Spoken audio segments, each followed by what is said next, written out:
I spent 40 years mopping floors so my son could wear Italian suits. I ate canned tuna so he could eat steak. I walked to work in the rain so he could drive a luxury car. But when he grew up, he did not see a father who sacrificed. He saw a janitor who embarrassed him. For years, he and his wife treated me like a charity case, mocking my rusted truck and my small rental home. They invited me to their lavish charity gala this weekend, not as a guest, but to hand me a toilet brush. They told me I could work in the coat check room to earn my keep. They did not know that the venue they rented for $100,000 a night, the magnificent hilltop estate they were bragging about, belonged to me. And tonight the janitor is about to hand them the bill. Before I tell you how I humbled my arrogant family, let me know where you are watching from in the comments below. Hit like and subscribe if you have ever had to build your empire in silence while everyone else slept. My name is Bernard Freeman, and at 71 years old, I have learned that silence is the loudest sound in the world. I was kneeling in the dirt of my small backyard garden, pulling weeds from around my prize-winning tomato plants. The soil was cool and dark against my fingers. It was honest work. The kind of work my son Terrence never understood. Terrence sees dirt as something to be wiped away. I see it as the place where growth happens. I live in a small 2-bedroom rental on the south side of town. The paint is peeling on the porch and the screen door squeaks when the wind blows. To the outside world, I am just Bernie, the retired janitor who drives a 1990 Ford pickup truck that sounds like a dying tractor. To my neighbors, I am the old man who shares his vegetables and fixes their fences.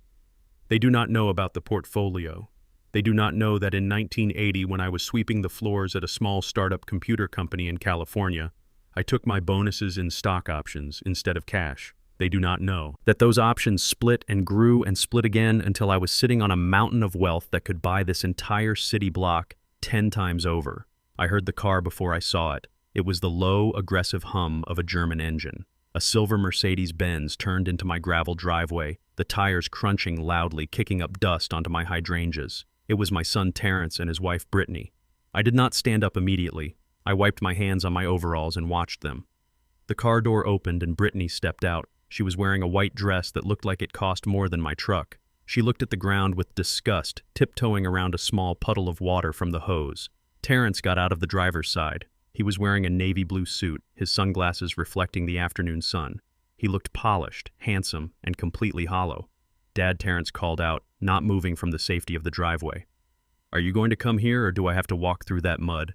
I stood up, my knees cracking slightly with age. I walked over to the fence, leaning on the wooden post. "Hello, Terrence." "Hello, Brittany," I said, my voice calm. "I was just tending to the garden. You two are welcome to come inside." I made iced tea. Brittany wrinkled her nose, acting as if she had smelled something rotting. "Oh no, Bernard," she said, her voice high and fake. "We cannot come in. We have a dinner reservation at Le Monde in an hour, and I cannot risk getting this dust on my dress. Besides, your house always smells like boiled cabbage. It smelled like pot roast and hard work." But I did not correct her. "We are in a rush, Dad," Terrence said, checking his gold watch. "We came to offer you an opportunity." "An opportunity?" I asked. Terrence reached into the back seat of the Mercedes. He pulled out a bundle of gray fabric wrapped in plastic. He tossed it over the fence. It landed in the dirt at my feet. I looked down. It was a uniform, a cheap polyester vest and a pair of oversized gray slacks, the kind of uniform service staff wear when they are meant to be invisible. "What is this?" I asked. "It is for this weekend," Terrence said, adjusting his cuffs. "Brittany and I are hosting the Sapphire Gala. It is the biggest charity event of the year. All the movers and shakers will be there. Tech moguls, real estate tycoons, the mayor. It is huge for my career, Dad." "That sounds wonderful, son," I said, genuinely happy for him. "But what is the uniform for?" Terrence sighed, the impatience clear in his voice. "We are short-staffed. Dad." The catering company canceled 2 of their bathroom attendants. "We need someone to man the VIP restrooms. You know, hand out towels, keep the sinks dry, make sure nobody gets sick on the marble floors." I stared at him. My son, my flesh and blood. He drove across town, not to invite me to see his success, but to ask me to clean up after his guests. "You want me to clean the bathrooms?" I asked slowly. "It pays $15 an hour," Brittany chimed in, stepping forward. "And you get to keep the tips. Some of those rich guys. Tip really well, Bernard. You could make a couple $100 in one night. It would help you fix that truck of yours. Or maybe buy some new clothes. She looked me up and down, her eyes lingering on my stained overalls with a sneer. Plus, Terrence added, it keeps you busy. We cannot have you wandering around the party mingling with the guests. Dad, no offense, but you do not exactly fit the vibe. We are trying to project an image of generational wealth and success. You know how it is. I knew exactly how it was. They were ashamed of me. They were ashamed of the man who worked double shifts to pay for Terrence's private school. They were ashamed of the hands that were rough from labor, so theirs could be soft for signing checks. I looked at the bundle of clothes in the dirt. I could have been angry. I could have told them right then and there that I could buy and sell them both before breakfast. But I learned a long time ago that anger is a waste of energy and revenge is a dish best served cold. Where is this gala being held? I asked, bending down to pick up the uniform, brushing the dirt off the plastic. Terrence puffed out his chest, a smile of arrogance spreading across his face. The Freeman Estate, he said. I froze. The Freeman Estate. Yeah, Terrence continued. It is this incredible mansion up on the cliffs overlooking the city, $50 million property, massive gardens, ballroom, infinity pool. The owner is some recluse billionaire named B. Freeman. No relation, obviously just a funny coincidence. We had to pull so many strings to rent it. It cost us $100,000 for the night, but it is going to be worth it. Brittany nodded eagerly. It is breathtaking. Bernard, you have never seen anything like it. It has marble imported from Italy and chandeliers that cost more than your life. It will be a privilege for you to even see the inside of the bathrooms. I looked down at the ground to hide the smile that was fighting to appear on my lips. The Freeman Estate, my estate, the house I built 5 years ago, as a sanctuary. The house I managed through a shell company and a team of lawyers so that no one, not even my own family, knew the true owner. I visited it once a month to check on the groundskeepers, but mostly I let it sit there, accruing value, a silent monument to my success, and Terrence had rented it. He had paid my management company $100,000 to host a party in my house, and he wanted me to scrub the toilets. I looked up at them. My face was a mask of humble gratitude. The Freeman Estate, I repeated softly. That sounds very fancy. I would not want to embarrass you, Terrence. You won't, Dad, Terrence said. Just wear the uniform. Stay in the bathroom and do not tell anyone you are my father. Just say you are a temp form the agency. Okay. Okay, I said, clutching the cheap uniform to my chest. I will be there. What time? 6 p.m. sharp, Brittany barked. And use the service entrance around the back, the one by the dumpsters. Do not come through the front gate. Security will not let a truck like yours anywhere near the valet. Understood, I said. Terrence looked relieved. Good man, Dad. I knew you would need the money. See you Saturday. They turned around and got back into the Mercedes. The engine roared to life and they reversed out of the driveway, leaving a cloud of exhaust fumes hanging in the air over my garden. I watched them go until the silver car disappeared around the corner. I stood there for a long moment, holding the polyester vest in my hands. The fabric felt scratchy and cheap. $15 an hour, I whispered to the tomato plants. I walked back to my porch and sat down on the creaky swing. I pulled my old flip phone from the pocket of my overalls. It was duct taped together, but it made calls just fine. I dialed a number I knew by heart. The voice on the other end answered on the first ring. It was crisp, professional, and respectful. Good afternoon, Mr. Freeman. How can I help you, sir? It was Wallace, my head of staff at the estate, a man who knew exactly who I was and treated me with more respect than my own son ever had. Wallace, I said, leaning back and looking at the blue sky. Yes, sir. We are going to have guests this weekend. The gala has been confirmed. Yes, Mr. Freeman. The rental agreement is signed. The organizers, a Mr. Terrence Freeman and his wife, are quite demanding. They have been yelling at the staff all morning. I chuckled softly. Let them yell. Wallace, let them feel powerful. Is there anything special you require for the evening? Sir Wallace asked. Yes, I said. There is a change of plans. I will be attending the gala personally. Wallace paused. Shall I prepare the master suite, sir? Shall I have the Rolls-Royce brought around? No, Wallace, I said, watching a butterfly land on my knee. I will be arriving in my truck, and I will be entering through the service entrance. Apparently, I have a job to do. A job, sir? Yes, I have been hired as the bathroom attendant. There was a long silence on the line. I could hear Wallace processing this information, trying to understand if I had finally gone senile. Sir Wallace said carefully, "You want to work as the attendant in your own restroom?" "I do," I said, smiling a cold, dangerous smile. "My son thinks I am an embarrassment, Wallace. He thinks I am only good for cleaning up messes. So I am going to play the part. I am going to let him treat me like the help, right up until the moment I remind him who owns the house." "I understand," Sir Wallace said, his voice warming up. He knew me well. He knew I enjoyed a good lesson. Preparation will proceed as normal. "Do you want the main gate open?" "Yes," I said. "Have security ready." And Wallace, "Yes, sir.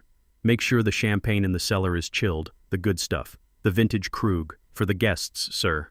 "No," I said, standing up and walking back into my humble house, tossing the cheap uniform onto the table. "For me, after I fire my son. The engine of my 1990 Ford F-150 does not purr, it coughs. It rattles and wheezes like an old man with a chest cold struggling against the incline of the private road that leads up to the cliffs. The truck is a rusted beast, a patchwork of primer gray and faded blue paint with a bumper held on by hope and baling wire. It is the vehicle of a janitor, the vehicle of a man who hauls trash and fixes leaks. It is not the kind of vehicle that belongs on the driveway of a $50 million estate. I shifted gears, the transmission grinding loudly as I rounded the final bend. The sun was beginning to set, painting the sky in shades of violet and burnt orange, casting a golden glow over the limestone walls of the Freeman estate. Seeing it from this angle always took my breath away, even though I was the one who approved every blueprint and signed every check. The house rose from the cliffside like a modern fortress, glass and steel blending seamlessly with the natural rock. It was a masterpiece of architecture, a symbol of everything I had built in silence while the world assumed I was nothing. But tonight, I was not the owner, coming home to rest. I was the help, coming to scrub the floors. As I approached the massive wrought iron gates, the ones I had imported from a castle in France, I saw a flurry of activity. Valets in crisp white jackets were setting up a podium. Security guards with earpieces were patrolling the perimeter. And standing right in the center of the driveway, directing traffic like a frantic air traffic controller, was my daughter-in-law, Brittany. She was wearing a shimmering gold gown that hugged her body tight, and her hair was piled high on her head in an elaborate updo that must have taken hours. She looked beautiful in the way a statue is beautiful, cold, hard, and expensive. I rolled down my window, the manual crank squeaking in protest. "Good evening, Brittany," I called out, leaning my arm on the doorframe. Brittany spun around, her smile vanishing the moment she saw my truck. Her eyes went wide with horror, as if she had just seen a ghost or a pile of manure dumped on her shoes. She stomped over to the truck, her heels clicking aggressively on the pavement. "What are you doing?" she hissed, her voice a sharp whisper that cut through the engine noise. "Bernard, what on earth are you doing driving this monstrosity up here?" I looked at her confused. "I am here for the gala," I said. "You and Terrence asked me to come work the bathrooms, remember? I know we asked you to work," Brittany snapped, looking around frantically to see if anyone was watching. She waved her hand at the truck as if trying to shoo away a fly. "But we expected you to park down the hill and walk up, or take the bus. Look at this thing. Bernard. It is dripping oil on the cobblestones. This is a black tie event. We have billionaires arriving in 20 minutes. If they see this pile of junk parked next to their Bentleys, they will think we are running a salvage yard." She reached through the window and practically slapped the dashboard. "Turn it around," she screeched. "Move it right now." "Where do you want me to go?" I asked, keeping my voice calm. "The trash area," Brittany shouted, pointing a manicured finger toward a narrow dirt path that wound around the side of the property, heavily obscured by hedges. "Go to the service entrance around the back park by the dumpsters where the catering trucks unload. And for God's sake, do not let anyone see you get out of this thing. You are ruining the aesthetic, Bernard. You are ruining everything." I looked at the dirt path. It was steep, rocky, and led to the ugliest part of the estate, the loading dock where the garbage was collected. It was a mile-long detour uphill, That is a long walk, Brittany, I said quietly. I am 71 years old. Then you better start walking, she said, stepping back and smoothing her dress. Consider it exercise. Just get that eyesore out of my sight before the mayor arrives. Go. Now. She turned her back on me, dismissing me as if I were a stray dog begging for scraps. She went back to shouting at the valets, putting on her fake smile, her mask of sophistication. I put the truck in gear and turned the wheel. The tires crunched on the gravel as I steered away from the grand entrance, away from the warm light of the foyer and onto the dark, narrow service road. I drove slowly, the truck bouncing over ruts and roots. I parked next to a row of overflowing industrial dumpsters that smelled of shrimp shells and old champagne. The catering trucks were already there, blocking most of the space, so I had to squeeze my truck into a patch of mud near the edge of the cliff. I turned off the engine. The silence was sudden and heavy. I sat there for a moment looking at the back of my own house. From here you could see the ventilation shafts, the recycling bins, the cracks in the stucco that the guests out front would never see. It was the unglamorous underbelly of luxury. I opened the door and stepped out into the mud, ruining the shine on my old work boots. I reached into the back seat and grabbed the plastic bag containing my uniform. Then I started to walk. The service road to the staff entrance was a mile-long uphill winding through the dense forest that bordered the estate.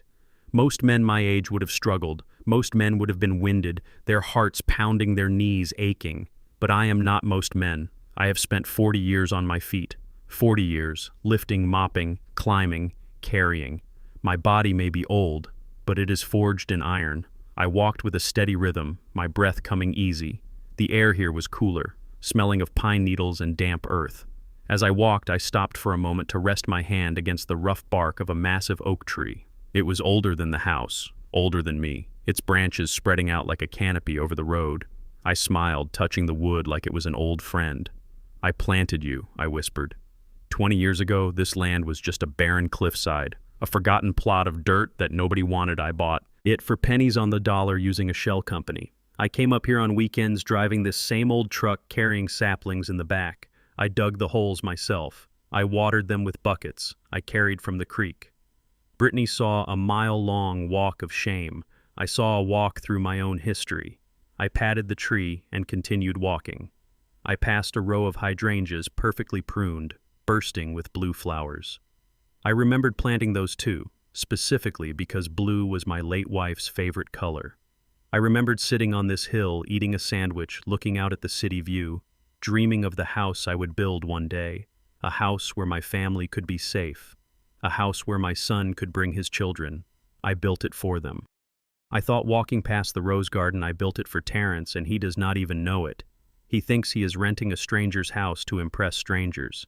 He does not know that every stone in this wall was paid for by the father he is ashamed of. The irony was bitter on my tongue, but I swallowed it. I reached the top of the hill. The back of the mansion loomed over me, 3 stories of illuminated windows. The sound of a string quartet drifted from the front terrace, mixing with the clinking of glasses and the laughter of the rich. I walked toward the staff entrance, a discreet gray door marked staff only. A security guard was standing there, blocking the way. He was young, maybe 22, with a fresh haircut and a uniform that looked too big for him. He held a clipboard and looked nervous, taking his job very seriously. "Hold it right there," he said, stepping in front of me, putting a hand on his belt. I stopped, clutching my plastic bag. "State your business," the guard said, eyeing my worn-out boots and my flannel shirt. "Deliveries go to the bay door on the left. This is for authorized personnel only. I am here to work," I said politely. "I am the bathroom attendant." The guard frowned, looking down at his list. He scanned the names, running his finger down the page. "Don't see any bathroom attendant listed," he said, looking suspicious. "And even if you are late, and you don't have a badge. I can't let you in without a badge. Old man, you need to turn around and leave. This is a high-security event." "I am Bernard Freeman," I said. "My son Terrence is organizing the event. He hired me." The guard laughed, a short, sharp bark of disbelief. "Yeah, right," he said. "And I am the Queen of England." "Look, pal. Terrence Freeman is the guy in the tuxedo out front driving a Ferrari. He is not related to a guy who looks like he just crawled out of a landscaping truck. Now beat it before I call the cops for trespassing." He reached for his radio, ready to call in a disturbance. I stood my ground. I did not raise my voice. I did not get angry. I just looked at him with the patience of a man who owns the building. The guard is standing on. "Young man," I said, "call your supervisor." "I don't need to call anyone," the guard snapped, stepping closer, trying to intimidate me. "You are leaving, now."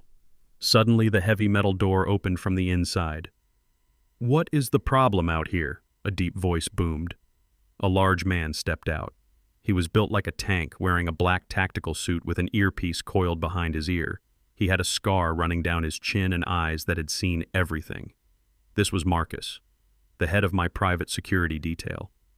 A man I had hired 5 years ago. A man who knew exactly who signed his checks. The young guard jumped, snapping to attention. "Sir," he stammered, "this individual is trying to gain access. He claims to be related to the organizer, but he has no credentials. I was just about to remove him." Marcus looked at the guard, then he looked at me. His eyes went wide. For a split second, I saw the recognition flash across his face. I saw him start to raise his hand to salute. I saw his mouth open to say, "Good evening, Mr. Freeman." I locked eyes with him. I raised my index finger slowly and pressed it against my lips. Shh. It was a subtle gesture, barely a movement. But Marcus caught it instantly. He was a professional. He stopped his salute mid-air, turning it into a cough. He composed his face, masking his surprise. Marcus looked at the young guard, his voice dropping to a low growl. "Stand down, rookie," he said. "But sir," the young guard protested. "He is not on the list. He is on my list," Marcus said, stepping aside and holding the door open, giving me a nod of deep respect that the rookie couldn't see. "Let him in. He is the specialist. We requested for the sanitation detail." The rookie looked confused, looking from Marcus to me and back again. "The specialist for sanitation." "You heard me," Marcus barked. "Get back to your post." The rookie scrambled away, moving to the far side of the loading dock. Marcus looked at me as I stepped onto the threshold of my own home. He leaned in close so only I could hear. "Welcome home, Mr. Freeman," he whispered. "Is everything all right, sir? Why are you dressed like that? Everything is exactly as it should be." "Marcus," I whispered back, winking at him. "Just play along tonight?" "I am undercover." "Understood, sir." Marcus said, a small smile playing on his lips. He tapped his earpiece, speaking into the mic. "All units, be advised. We have a VIP on the premises. I repeat, VIP is in the building disguised as staff. Do not interfere. Maintain standard protocol." I walked past him into the long white hallway of the service wing. The air smelled of expensive perfume and roasting lamb. I was in. I walked toward the locker room to change into my polyester vest, ready to scrub the toilets in the castle I had built, ready to serve the people who thought they were better than me. Let the games begin. The transition from the service corridor to the grand ballroom was like stepping from a submarine into the sun. One moment I was in a narrow gray hallway smelling of floor wax, and the next I was standing on the edge of a world made of light. The grand hall of the Freeman estate is a masterpiece of design, even if I do say so myself. The ceiling soars 30 feet high, adorned with 3 massive crystal chandeliers that I had imported from a castle in Vienna. They refract the light into a million rainbows dancing across the walls. The floor is a continuous expanse of white Carrara marble, polished to such a high sheen that the guests looked like they were walking on water. I stood in the shadow of a large potted fern, clutching my plastic bag of cheap clothes, taking it all in. The string quartet was playing Vivaldi perfectly in tune. The air was thick with the scent of fresh lilies and expensive perfume. It was exactly as I had envisioned it when I drew the sketches on a napkin 10 years ago. It was a palace of dreams. But tonight I was not the king of the castle. I was the ghost haunting the edges. I saw my son Terrence across the room. He was working the crowd like a politician running for his life. He was shaking hands, laughing a little too loudly, pouring wine for men he clearly feared. He looked handsome in his tuxedo, but I could see the sweat glistening on his forehead. I could see the tightness in his jaw. He was terrified. He spotted me lurking by the fern and his face went pale. He excused himself from a conversation with a man I recognized as a local bank president and marched toward me. His steps were fast, aggressive. He grabbed my arm, his grip tight and painful, pulling me deeper into the shadows of an alcove away from the prying eyes of his investors. "Dad," he hissed, looking around frantically. "What are you doing standing here? You look like a hobo. I am here to work." "Terrence," I said, keeping my voice low. "I was just looking for the restroom." "You are not here to look," Terrence snapped. He was vibrating with anxiety. "You are here to disappear. Listen to me very carefully." He leaned in close, his breath smelling of scotch and mints. "This night is critical for me, Dad. Critical. I have $5 million in potential investment capital in this room. If I land these contracts, my firm is saved. If I don't, I am finished. Do you understand that, finished?" I looked at him. I knew exactly what finished meant. For Terrence, it meant losing the leased Ferrari and the condo downtown. For me, finished meant not having food on the table. But I nodded. "I understand, son," I said. "Good," Terrence said, wiping his forehead with a silk handkerchief. "Now here are the rules. You are going to go into the main men's restroom on the east wing. You are going to put on that uniform and you are going to stay there. You do not come out for food, you do not come out for fresh air. You stand by the sinks, you hand out towels, and you keep the place spotless. If someone gets sick, if someone misses the bowl, you clean it up." Immediately I looked at the marble floor. I looked at the son I had carried on my shoulders when he was tired. "I will do a good job," I said. "And one more thing," Terrence said, his eyes narrowing. "And this is the most important thing. You are not my father tonight." I felt a cold wind blow through my heart despite the warmth of the room. "Excuse me," I asked. "If anyone asks," Terrence said, his voice hard and cruel. "You are a temp. We hired you from an agency this morning. I don't know you. You don't know me. You are just Bernard the janitor. Do not embarrass me by calling me son. Do not try to introduce yourself to my friends. Do not exist. Dad, just wipe the counters." He squeezed my arm one last time, hard enough to bruise. "Do we have a deal?" he asked. I looked at him. I saw the fear in his eyes, the desperation of a man who has built a house of cards and is terrified of a breeze. I could have ended it right there. I could have walked to the microphone on the stage and announced that I owned the building, and the land, and the very air he was breathing. But I didn't. "We have a deal, Mr. Freeman," I said. Terrence didn't even flinch at the formality. He just nodded, relieved. "Good. Now get in there, and for God's sake, fix your hair. You look a mess." He turned on his heel and walked back into the light, putting his smile back on like a mask. I watched him go. Then I walked toward the east wing, clutching my bag. I entered the men's restroom. It feels strange to call it a restroom. It is more like a sanctuary. The walls are lined with black and gold veined marble. The sinks are carved from solid blocks of granite. The faucets are gold-plated, shaped like swans. I remember selecting these faucets. I remember arguing with the contractor about the water pressure. I wanted everything to be perfect. I went into the handicap stall, the only place with a mirror where I could be alone.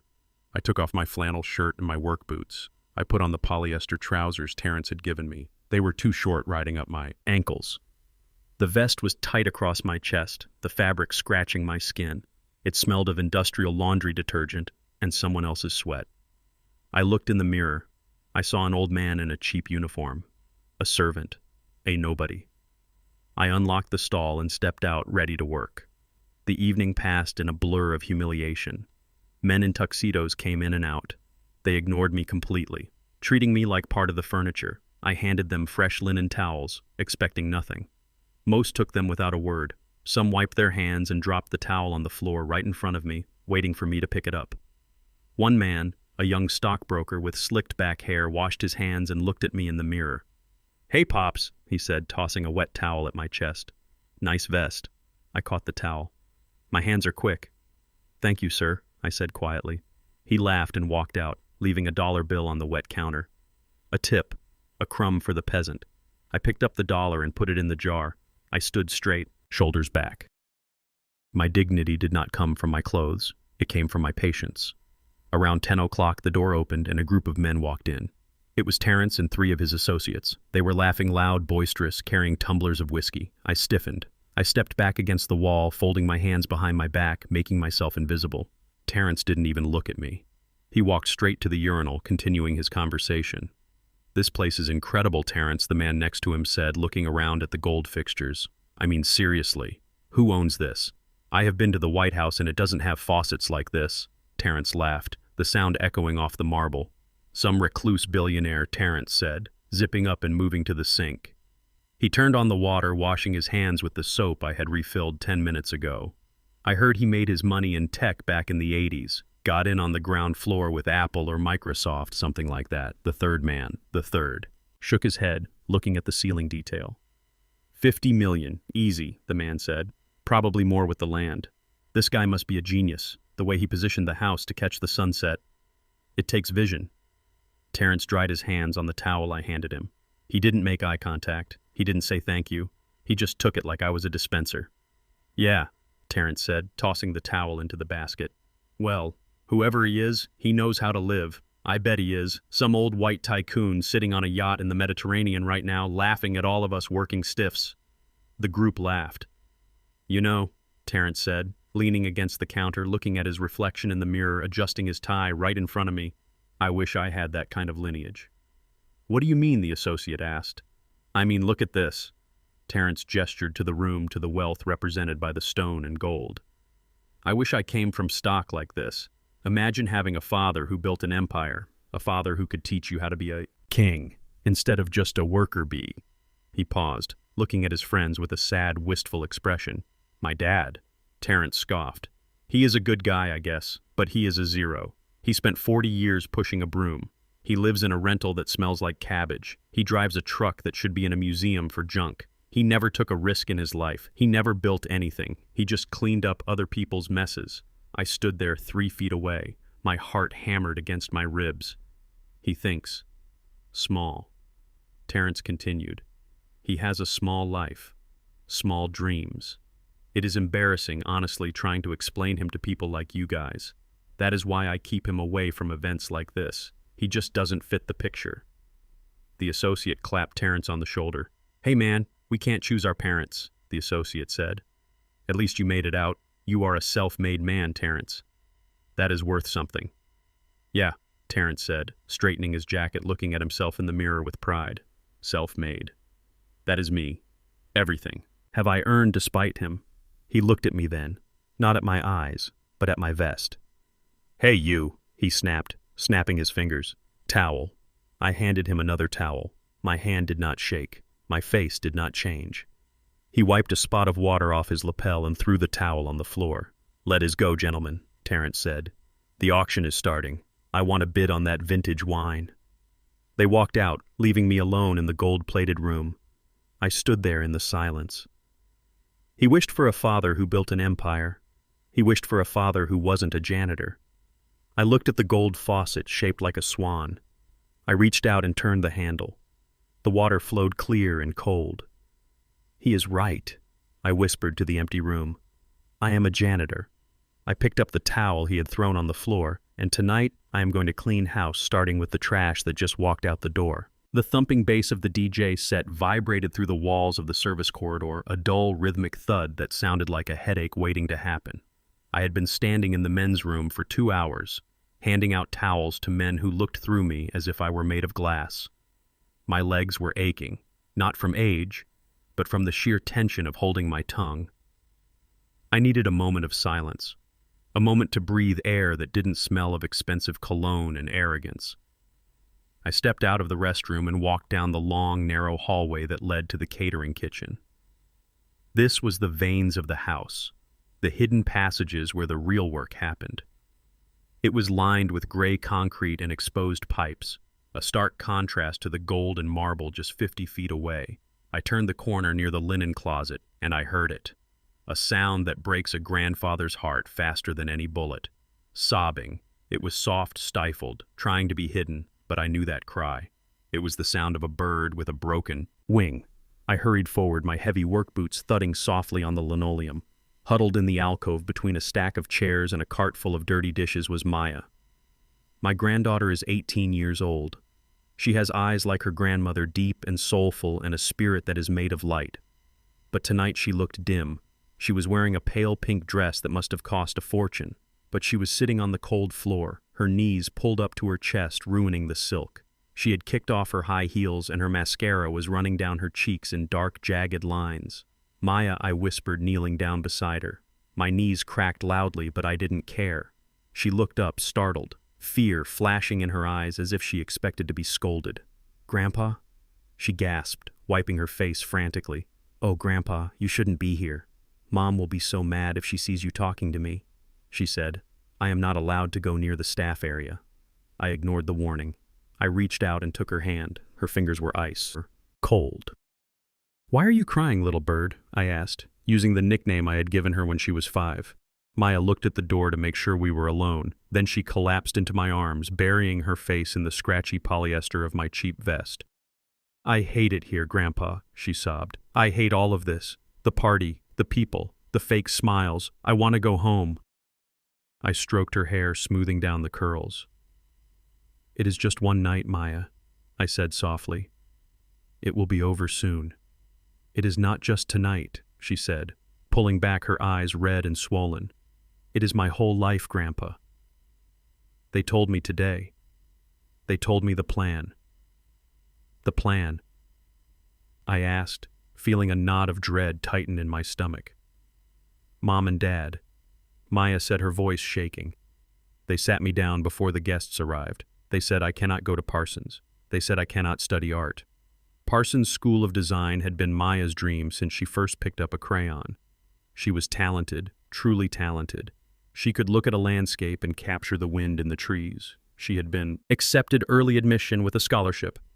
"But you have the acceptance letter," I said. "You have the scholarship." "They turned it down," Maya whispered. "They what?" My voice rose an octave. "They declined the offer. Grandpa. They sent a letter withdrawing my application without even asking me. They said art is a hobby. They said it does not pay the bills. They enrolled me in the business program at the State University for the fall semester. I felt the blood boil in my veins, hot and fast. "Business," I spat. "The girl hates math. She has the soul of a poet, not an accountant. They said I have to do it." Maya cried, tears spilling over again. "They said the family is in trouble, Grandpa financial trouble. They said I need to learn how to manage money so I can save the family legacy. They said I need to marry someone rich, someone from the business school to help pay off Dad's debts. They are selling my future to fix their mistakes." I sat back on my heels, stunned. The audacity of my son was limitless. He had squandered his own opportunities, he had burned through cash like it was paper, and now he was trying to use his daughter as a life raft. He was clipping her wings to feather his own nest. "It is not fair," Maya choked out. "I don't care about money. I don't care about big houses or fancy cars. I just want to paint Grandpa. I just want to be free." I looked at her, at the devastation on her young face. She was the only good thing that had come from Terrence, the only person in this family who saw me as a human being. I reached into the deep pocket of my slacks. I bypassed the lint and the few crumpled dollar bills I had received as tips. I felt for the small gold foil rectangle I had hidden there earlier. "Here," I said softly, pressing it into her hand. Maya looked down. It was a chocolate bar, but not just any chocolate bar. It was a bar of Tuscher champagne, truffle chocolate, imported directly from Zurich. It was wrapped in gold foil with elegant black lettering. It cost $50 a bar, and you could not buy it in any store in this country. I had a case of them flown in weekly to the estate because it was my one indulgence. Maya frowned, wiping her eyes. "Where did you get this?" "Grandpa," she asked, sniffing. "This looks fancy." I winked at her, a conspiratorial twinkle in my eye. "A friend gave it to me." I lied smoothly. "An old friend from Switzerland. He knows I have a sweet tooth. Go on, eat it. It will make you feel better." Maya peeled back the foil, breaking off a piece. She put it in her mouth and her eyes widened, the rich, complex flavor melting on her tongue. "It is amazing," she whispered. "It tastes like magic." "It is magic," I said. "It is the taste of quality, Maya. And that is what you are. You are quality. You are rare. You are not meant to be crushed into a mold to fit your father's failures." I took her hand again, gripping it firmly. "Listen to me, little bird," I said, my voice dropping to a low, intense rumble. Maya looked at me, captivated by the sudden strength in my tone. "You are going to go to Parsons," I said. Maya shook her head sadly. "I can't, Grandpa. They cut me off. They took my credit cards, they took my savings account. They said if I don't go to business school, I am on my own. I have no money for tuition. Money is just paper, I said, dismissing it with a wave of my hand. You have something more valuable. You have vision. But how, Grandpa? You barely have enough for rent. I can't ask you for help, I smiled. It was a sad smile, but it held a secret fire. You let me worry about the how. I said I may look like an old janitor in a cheap vest, but I have friends. Maya, I have resources you do not know about. I leaned in closer, whispering as if sharing a state secret. I promise you, on your grandmother's grave, you will study art. You will go to New York. You will paint until your fingers ache, and you will never have to worry about your father's debts ever again. Really? Maya whispered, hope flickering in her eyes like a candle. Really, I said. Suddenly the door at the end of the hallway banged open. Sound echoed like a gunshot. Maya jumped, dropping the chocolate bar. Brittany stood in the doorway. Her silhouette was framed by the bright light of the kitchen. She looked like a vengeful angel in her gold dress, her face twisted into a mask of pure fury. There you are, Brittany shrieked, marching down the hallway, her heels clicking like bullets. Maya, what on earth are you doing sitting on the floor in the filth? You are missing the auction. The son of the oil tycoon is looking for you. Brittany reached us, towering over where we sat. She looked at me with a disgust so profound it felt physical. And you, she spat at me. Get away from her. Bernard, you are getting dirt on her dress. Do you know how much that silk costs? I stood up slowly, my knees popping. I dusted off my knees with dignity. She was upset, Brittany, I said calmly. I was comforting her. Comforting her. Brittany laughed a harsh, cruel sound. You are embarrassing her. You are embarrassing us. Why are you not in the bathroom? I walked past the men's room, and it is unattended. What if a VIP needs a towel? Bernard, you are neglecting your duties. She looked down at the floor. She saw the gold foil of the chocolate bar sitting on the dirty linoleum. What is this? Brittany asked, wrinkling her nose. She bent down and picked it up, holding it between two fingers, as if it were a dead rat. It is chocolate, Maya said, her voice small. Grandpa gave it to me. Brittany scoffed, looking at the wrapper. She didn't recognize the brand. She didn't know that the chocolate in her hand cost more than the lunch she had eaten that day. She just saw something given by a janitor and assumed it was garbage. Ugh, Brittany groaned. You are feeding her this cheap convenience store junk. Bernard, seriously. She is on a strict diet. She has to fit into her debutante dress next month, and you are shoving sugar and preservatives down her throat. Brittany threw the chocolate. It sailed through the air and landed in the open trash can on the cleaning cart. It landed with a soft thud amongst the used paper towels and coffee grounds. That was imported. Swiss chocolate, I said, my voice tightening. It was trash, Brittany snapped, cutting me off just like you and your truck. Now get back to work before I tell Terrence to dock your pay. We are not paying you $15 an hour to sit around and have a picnic in the hallway. She grabbed Maya by the arm, digging her nails into the girl's soft skin. Oh, Mom, you are hurting me, Maya cried. Come on, Brittany hissed, yanking her up. You need to fix your face. You look like a raccoon. We are going to the powder room, and then you are going to go out there and smile at the oil tycoon's son. And if you mention art school one more time, I will sell your easel for firewood. Do you understand me? Maya nodded, tears spilling fresh down her cheeks. Brittany turned to me one last time, her eyes cold and dead. Stay away from her. Bernard, she warned, you are a bad influence. We don't want her thinking it is okay to end up like you, a nobody. She turned and dragged Maya down the hallway. I watched them go, listening to Maya's heels scuffing against the floor, listening to Brittany's scolding voice fading into the distance. I looked at the trash can. I walked over and looked inside at the gold foil glinting among the garbage. I reached in and picked it up. I brushed off a piece of lint. You think I am a nobody, Brittany? I whispered to the empty hallway. You threw away $50 of chocolate because you didn't know its value, just like you are throwing away your daughter. I put the chocolate in my pocket. I am going to enjoy watching you choke on the truth, I said. I adjusted my vest. I straightened my tie. And then I walked back to the bathroom, ready to finish the job, ready to wait for the moment when the lights would go out and the real Bernard Freeman would step into the light. The bathroom was a sanctuary compared to the floor. At least in the bathroom, I was invisible. I was just a fixture, like the towel dispenser or the sink. But out here on the ballroom floor, under the blaze of the chandeliers I had paid for, I was a target. The catering manager, a frantic man with a headset and a clipboard, grabbed me by the arm, his grip tight and desperate. "We are down 2 servers," he hissed, shoving a heavy silver tray into my hands. "Get out there and circulate. This is the 1982 Petrus and the guests are getting thirsty. Do not drop it or I will dock your pay for a year." I looked at the tray. It was heavy loaded with 12 crystal glasses of red wine. I recognized the vintage immediately. It was from my private cellar. A Bordeaux that cost $4,000 a bottle. I had bought cases of it at an auction in Paris 10 years ago, saving it for a special occasion. I never imagined that occasion would be serving it to people who despised me while wearing a polyester vest that smelled of onions. I stepped out into the crowd. The noise was deafening, a wall of laughter and clinking glass, and the drone of people trying to impress each other. I moved slowly, navigating the sea of black tuxedos and designer gowns.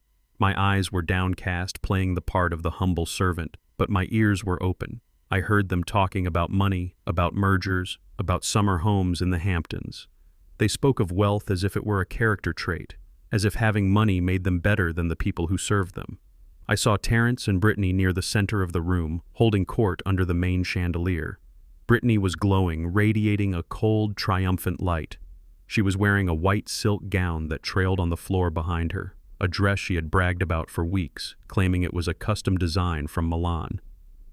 She was laughing at something, a short, balding man was saying, throwing her head back, exposing the long line of her throat. I tried to steer clear of them. I tried to weave through the perimeter of the room, offering wine to the stragglers.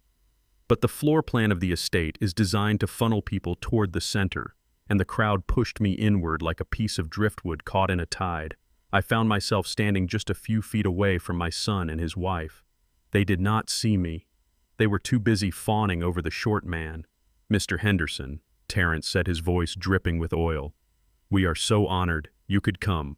We were just saying that your portfolio performance last quarter was legendary." Mr. Henderson puffed on a cigar, ignoring the no-smoking rule I had strictly enforced for years. "Well, Terence, you know what they say," Henderson chuckled. "Money never sleeps. But tell me about this house. It is magnificent, truly. You must have paid a fortune for it." Terence froze for a second, then laughed nervously. "Oh, well. You know real estate is my passion," Terence lied. "We have had this place in the family for a while, just a little getaway spot." I gripped the tray tighter, my knuckles turning white. A little getaway spot. He was claiming my life's work, my masterpiece, as his own little vacation home. The audacity was breathtaking. I turned to leave, needing to get away from the lie before I said something I would regret. But as I turned, I made eye contact with a man standing to my left. He was young, tall, and had the arrogant sneer of someone who has never heard the word no in his life. He was one of Terrence's college buddies, a man named Brad who used to park his sports car on my lawn when he came over to study. Brad looked at me. He looked at the tray of expensive wine. Then he looked at Brittany's pristine white dress just a few feet away. A wicked smile curled on his lips. It was the smile of a predator seeing a wounded gazelle. I tried to step past him. "Excuse me, sir," I murmured, keeping my head down. Brad didn't move. Instead, he shifted his weight. Just as I stepped forward, his leg shot out. It was not an accident. It was not a stumble. It was a calculated precision strike, aimed right at my ankle. I felt his patent leather shoe hook behind my boot, and my balance vanished. I went down. It happened in slow motion, the way disasters always do. I felt gravity take hold, dragging me toward the marble floor. I tried to save the tray. I tried to twist my body to take the impact on my shoulder, but I was 71 years old, and physics is a cruel mistress. The tray tipped. The 12 glasses of 1982. Petrus launched into the air, a crimson arc of liquid money flying through the light of the chandelier. Crash. The sound of shattering crystal cut through the room like a gunshot, silencing the string quartet instantly. But it was followed by a sound that was even worse. A scream. A high-pitched shriek of pure, unadulterated horror. I hit the floor hard, my hips slamming against the stone, pain shooting up my spine. I lay there for a second, stunned, covered in broken glass and red wine, watching the red liquid pool around me like blood. Then I looked up. Brittany was standing over me. Her hands were clawed in front of her face, her mouth open in a perfect circle of rage. The white silk dress was gone, replaced by a tie, dyed nightmare of dark purple and blood-red stains. The wine had hit her square in the chest, soaking into the delicate fabric, running down the skirt in long, jagged rivers, ruining the custom design from Milan in a heartbeat. "You idiot," Brittany screamed. Her voice cracked, breaking into a sob of fury. "Look what you did. Look what you did to me." The room was dead silent. 300 guests were staring at us, their mouths agape, holding their breath. I tried to push myself up, my hands slipping on the wet marble. "I am sorry, ma'am," I stammered, playing the part, my voice trembling with shock. "It was an accident. The gentleman, he tripped me." "Liar!" Brad shouted, stepping forward, pointing a finger at me, crying out with fake indignation. "I saw him stumble. He was drunk. Look at him. He can't even stand up straight." Brittany didn't care about Brad. She didn't care about the truth. She only cared about the silk. She lunged at me. Before I could get to my knees, she slapped me. It was a hard, stinging slap across my face, the sound echoing off the vaulted ceiling. "Smack, you clumsy old fool," she hissed, spitting the words at me. "Do you have any idea what you just did? This dress cost $5,000. $5,000. You could work for the rest of your pathetic life and you would never be able to pay for the zipper on this gown." I touched my cheek. The skin was burning, but the coldness in my chest was spreading, turning my shock into something harder, something like steel. I looked at Terrence. He was standing next to her, looking down at me. He looked at the wine on the floor. He looked at the guests whispering behind their hands. He looked at his ruined gala. He didn't see his father lying on the floor surrounded by broken glass. He didn't see the man who had paid for his tuition, who had held him when he cried over a scraped knee. He saw a stain. He saw an embarrassment. He saw a liability. "Dad," Terrence whispered, his face pale with humiliation. Then his expression hardened. He made a choice in that split second. He chose his image over his blood. He stepped forward and shoved me. He put his hands on my shoulders and pushed me back down onto the wet floor. Hard. "Get out!" Terrence roared, his voice shaking with rage. "Get out of my sight right now, Terrence," I said, looking up at him. Disbelief warring with the pain. "Don't speak to me!" Terrence screamed. "You are fired. You are done. Get your trash and get out. Go to the kitchen and wash dishes until you work off the cost of this dress. I don't want to see your face again tonight. Go!" He pointed toward the service doors, his finger trembling. The crowd murmured, watching the spectacle. The rich tycoon banishing the clumsy servant. It was theater to them. I looked at my son. I looked at the man I had raised, the man I had protected, the man I had built this entire empire for. Something broke inside me. It wasn't my heart. My heart had been breaking for years. This was different. This was the final link in the chain, snapping. I nodded slowly. I rolled onto my knees, ignoring the shards of crystal biting into my skin. I placed my hands on the floor and pushed myself up. I stood up slowly, unfolding my tall frame until I was towering over Brittany. I brushed a piece of glass off my polyester sleeve. I wiped a splash of wine from my cheek. I straightened my tie. The room was still silent, waiting for me to beg, waiting for me to cry, waiting for the old janitor to crumble. But I didn't crumble. I looked at Brittany, staring into her eyes, seeing the fear behind the anger, seeing the shallowness of her soul. I looked at Terrence, seeing the cowardice in his stance. Then I looked at the dress, the ruined masterpiece. $5,000. I said, my voice low and calm, carrying through the silent room like a bell. Brittany blinked, surprised by my tone. "What?" she snapped. "You said the dress cost $5,000, I repeated, my eyes cold as the ice in the champagne buckets. "Yes, you moron," Brittany yelled. "And you owe me every penny," I smiled. It was not a nice smile. It was the smile of a banker foreclosing on a home. It was the smile of a judge passing a life sentence. I leaned in close so only she and Terrence could hear me. "Okay," I whispered. $5,000. I looked at Terrence. "Remember that number, son? Because before this night is over, you are going to wish that $5,000 was all you owed me." I turned my back on them. I walked through the crowd, the sea of tuxedos parting for me like the Red Sea. I walked with my head high, my boots clicking on the marble, leaving a trail of red wine footprints behind me. I walked toward the kitchen, not to wash dishes, but to start the fire. I pushed open the double doors and let them swing shut behind me, cutting off the music, cutting off the laughter. I stood in the quiet of the service hallway. I reached into my pocket and pulled out my phone. "It is time, Wallace," I said into the receiver. "Burn it down." The industrial dishwasher hummed with a low, aggressive growl vibrating against the metal counter where I stood. The water was scalding hot, steaming up into my face, smelling of lemon detergent and other people's half-eaten dinners. I wore the heavy rubber gloves that reached up to my elbows, protecting my skin from the grease. But nothing could protect my pride from the sting of my son's words. I was 71 years old. I owned the building I was standing in. I owned the land for 3 miles in every direction. Yet here I was scrubbing lipstick stains off crystal glasses because my son needed to feel superior. Through the swinging double doors of the kitchen, I could hear the party shifting gears. The frantic energy of the early evening had settled into a low hum of anticipation, like the air before a thunderstorm. I scrubbed a plate, rinsing it with the high-pressure sprayer, watching the water swirl down the drain, taking the filth with it. Out in the driveway, the atmosphere was changing. Local bankers and the car dealership owners my son had invited were suddenly being pushed aside.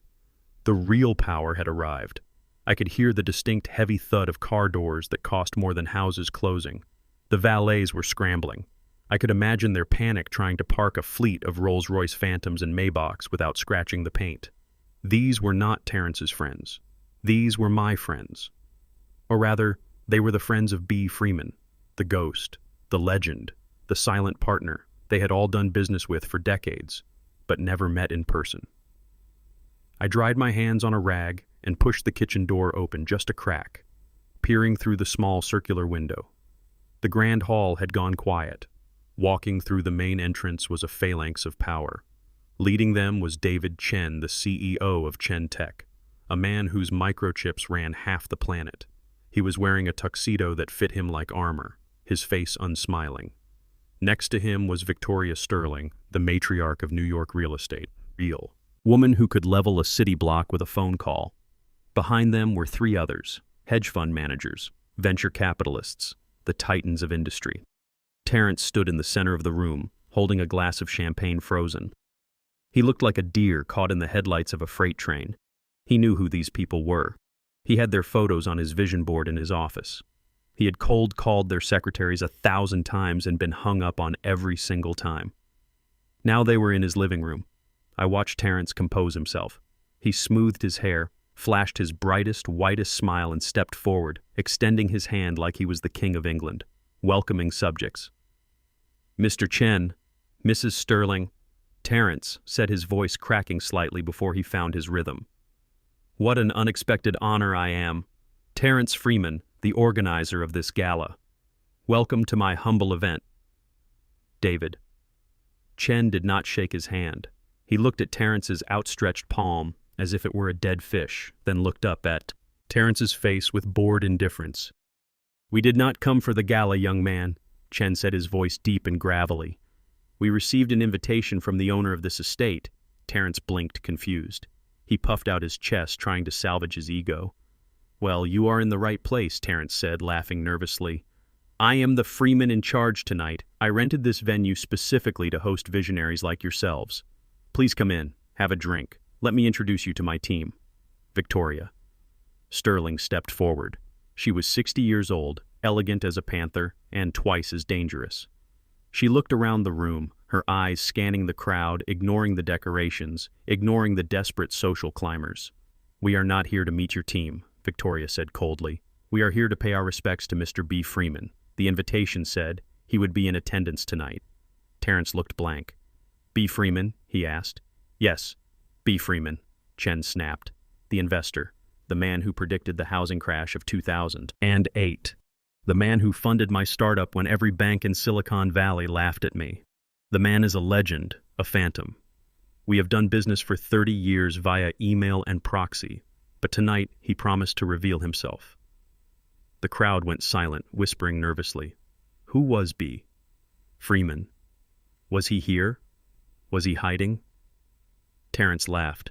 It was a loud, incredulous sound that echoed off the marble walls. I think there has been a mistake, Terrence said, smiling condescendingly at the billionaires. You guys are looking for a myth. There is no B. Freeman tycoon. This estate is owned by a shell company. I checked the deed myself. And as for Freeman, well, that is a common name. He took a sip of his champagne, looking relaxed now that he thought he understood the confusion. You see, my last name is Freeman, Terrence said. Maybe you got confused by the invite. I am the rising star in real estate. Maybe you heard of me. David Chen looked at Terrence with pity, pure and simple.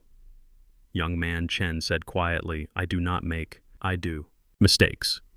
And I certainly do not confuse rising stars with supernovas. B. Freeman is the largest private shareholder in my company. He owns this mountain. We are here to meet him. Now where is he? Terrence looked at Brittany, who had joined him. She shrugged, equally confused. B. Freeman, Terrence muttered to himself. Then a look of realization crossed his face, a look of amusement. Wait a minute. Terrence chuckled, shaking his head. You guys cannot be serious. B. Freeman, Bernard. Freeman. He looked at the billionaires, grinning like they had just told a hilarious joke. My dad's name is Bernard, Terrence said. B. Freeman. But trust me, he is not the guy you are looking for, unless your legendary investor specializes in unclogging toilets and mopping floors. The crowd erupted in laughter. It started with a few nervous titters from Terrence's friends and then spread like a wave relief washing over them, laughing at the absurdity of the idea. Victoria Sterling did not laugh. Her eyes narrowed. Your father is Bernard Freeman? She asked. Yeah, Terrence said, wiping a tear of laughter from his eye. Good old Bernie. But he is no tycoon. He is a janitor. Retired, actually. He spent 40 years pushing a broom at a tech company. Chen's eyes widened slightly, a spark of recognition. A tech company, Chen asked. Which one? Some old startup. Terrence waved his hand dismissively. Data systems or something. Defunct now. He has a pension and a beat-up truck. That is his empire. Terrence gestured toward the kitchen doors, toward where I was standing. In fact, if you really want to meet a Bernard Freeman, he is back there right now. Terrence pointed a finger directly at my hiding spot, laughing cruelly. We were short-staffed, so I hired him to wash dishes and hand out towels. He is scrubbing pots as we speak, so unless you need your shoes shined, I think you are looking for the wrong guy. The room roared with laughter, mocking the idea, mocking the invisible man in the kitchen. Brittany chimed in, hooking her arm through Terrence's. It is true. She giggled, her dress still stained with wine, but her arrogance untouched. Poor Bernard. He is a sweet old man, but he is a little senile. He likes to pretend he knows about business, but he barely knows how to use a microwave. We let him help out tonight so he could feel useful. You know, charity starts at home. Victoria Sterling looked at the kitchen doors. She did not look amused. She looked intrigued. He is in the kitchen, she asked. Yep, Terrence said, grabbing a fresh bottle of wine, ready to pour for the billionaires washing dishes. Try not to stare at him if he comes out. He gets confused easily. David Chen looked at Victoria. They exchanged a look that spoke volumes, a look that said, could it be? Because they knew something. Terrence did not. They knew that the mysterious B. Freeman who had made them all rich was famous for his humility. They knew he refused to attend board meetings. They knew he signed his emails with quotes about hard work and patience, and they knew that a man who pushes a broom sees everything while everyone else is looking at the ceiling. I stepped back from the window, letting the door swing shut gently. I walked back to the sink. I turned on the water again, letting the steam rise around me. They were laughing out there. My son was making me the punchline of his biggest night. He was selling me out for a cheap laugh to impress people who would not spit on him if he was on fire. I picked up a scouring pad and attacked a pot, scrubbing hard. Laugh, Terrence, I whispered to the soapy water. Laugh while you can, because David Chen just asked where I was, and Victoria Sterling is looking at these doors like she is expecting a king to walk through them. I am not going to disappoint them.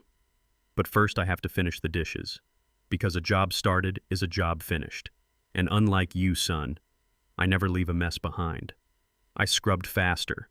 my heart pounding a steady rhythm against my ribs. The water was hot. The soap was stinging. But I felt cold, calculated. B. Freeman. They were going to get him, and when they did, Terrence was going to wish he had stayed in the bathroom with me. The kitchen was a furnace of noise and steam, but the hallway leading to the private library was dead silent. It was the silence of a tomb, and the air was cooler here, smelling of old paper and leather polish. I had been sent to empty the trash bins in the east wing, a task that felt fitting for the invisible man I had become. I pushed the gray cart slowly, the rubber wheels squeaking rhythmically on the parquet floor. My back ached from standing over the sink, and my hands were raw from the harsh soap, but my mind was sharp, sharper than it had been in years. I approached the library door. It was a massive slab of walnut wood carved with intricate patterns of vines and leaves. I remembered carving the initial draft of those patterns myself on a piece of scrap wood 20 years ago, dreaming of a room where I could read in peace without the noise of the city intrusion. The door was cracked open just an inch, spilling a sliver of golden light into the dark hallway I intended to walk past to collect the bin from the study, but a voice stopped me. It was a voice I knew better than my own. It was the voice of my son Terrence, but it was not the booming, confident voice he used in the ballroom. It was a hushed, desperate whisper, the sound of a man standing on the edge of a cliff negotiating with gravity. "Listen, Julian, you have to make this happen," Terrence hissed. I froze. I pulled the cart back into the shadows of a large bust of Lincoln and pressed myself against the wall. I peered through the crack in the door, my heart hammering against my ribs. Inside the library, Terrence was pacing back and forth, wearing a path in the Persian rug. He held a glass of scotch in one hand and his phone in the other, but he was not talking on the phone. He was talking to a man sitting in my favorite leather armchair. The man was slick. He wore a suit that was too shiny and shoes that were too pointed. He had the look of a reptile, a man who fed on desperation. His name was Julian, a real estate broker with a reputation for closing deals that other brokers wouldn't touch because they had too much conscience. Julian swirled his drink, looking at Terrence with boredom. "Terrence, sit down," Julian said, his voice like dry leaves scraping together. "You are making me dizzy. Look, I told you I have the buyer. The Omni Hotel Group is looking for a flagship property on the coast. They love the location. They love the architecture. They are ready to offer $45 million cash." 45. Terrence stopped pacing, his eyes wide. $45 million. "Julian, I thought you said 50. "Market fluctuates." Julian shrugged, taking a sip. 45 is the offer. Take it or leave it. "But that is not the problem, Terrence. The problem is the title." Terrence wiped his mouth with the back of his hand, sweating profusely under the library lights. "The title is fine," Terrence lied quickly. Too quickly. "It is clean, is it?" Julian asked, raising an eyebrow. "Because my title search came up with a holding company, B. Freeman Holdings, LLC, and the signatory is a Bernard Freeman. Now, you told me you are the owner. I am," Terrence shouted, then lowered his voice, frantically checking the door. "I am practically the owner. B. Freeman is my uncle, my great-uncle, actually. He is 90 years old. Julian, he is in a hospice facility in Arizona. He doesn't know what day of the week it is. He gave me power of attorney years ago. He wants me to liquidate the estate to pay for his medical care." I stood in the hallway, clutching the handle of the trash cart. My knuckles turned white. "Uncle. Great-uncle hospice in Arizona." The lies tumbled out of his mouth so easily, so smoothly, that I wondered if he even knew what the truth was anymore. He was killing me off and reinventing me as a senile relative just to facilitate a sale. "And you have the paperwork?" Julian asked. "The power of attorney, the deed transfer." "I have it," Terrence said, tapping his breast pocket. "I have it all drafted. I just need to get the notary to stamp it on Monday, but we can sign the letter of intent tonight, right? We can get the deposit." Julian set his glass down on the mahogany table, completely ignoring the coaster I had placed there. "Terrence," Julian said, leaning forward. "Listen to me, I know about the audit."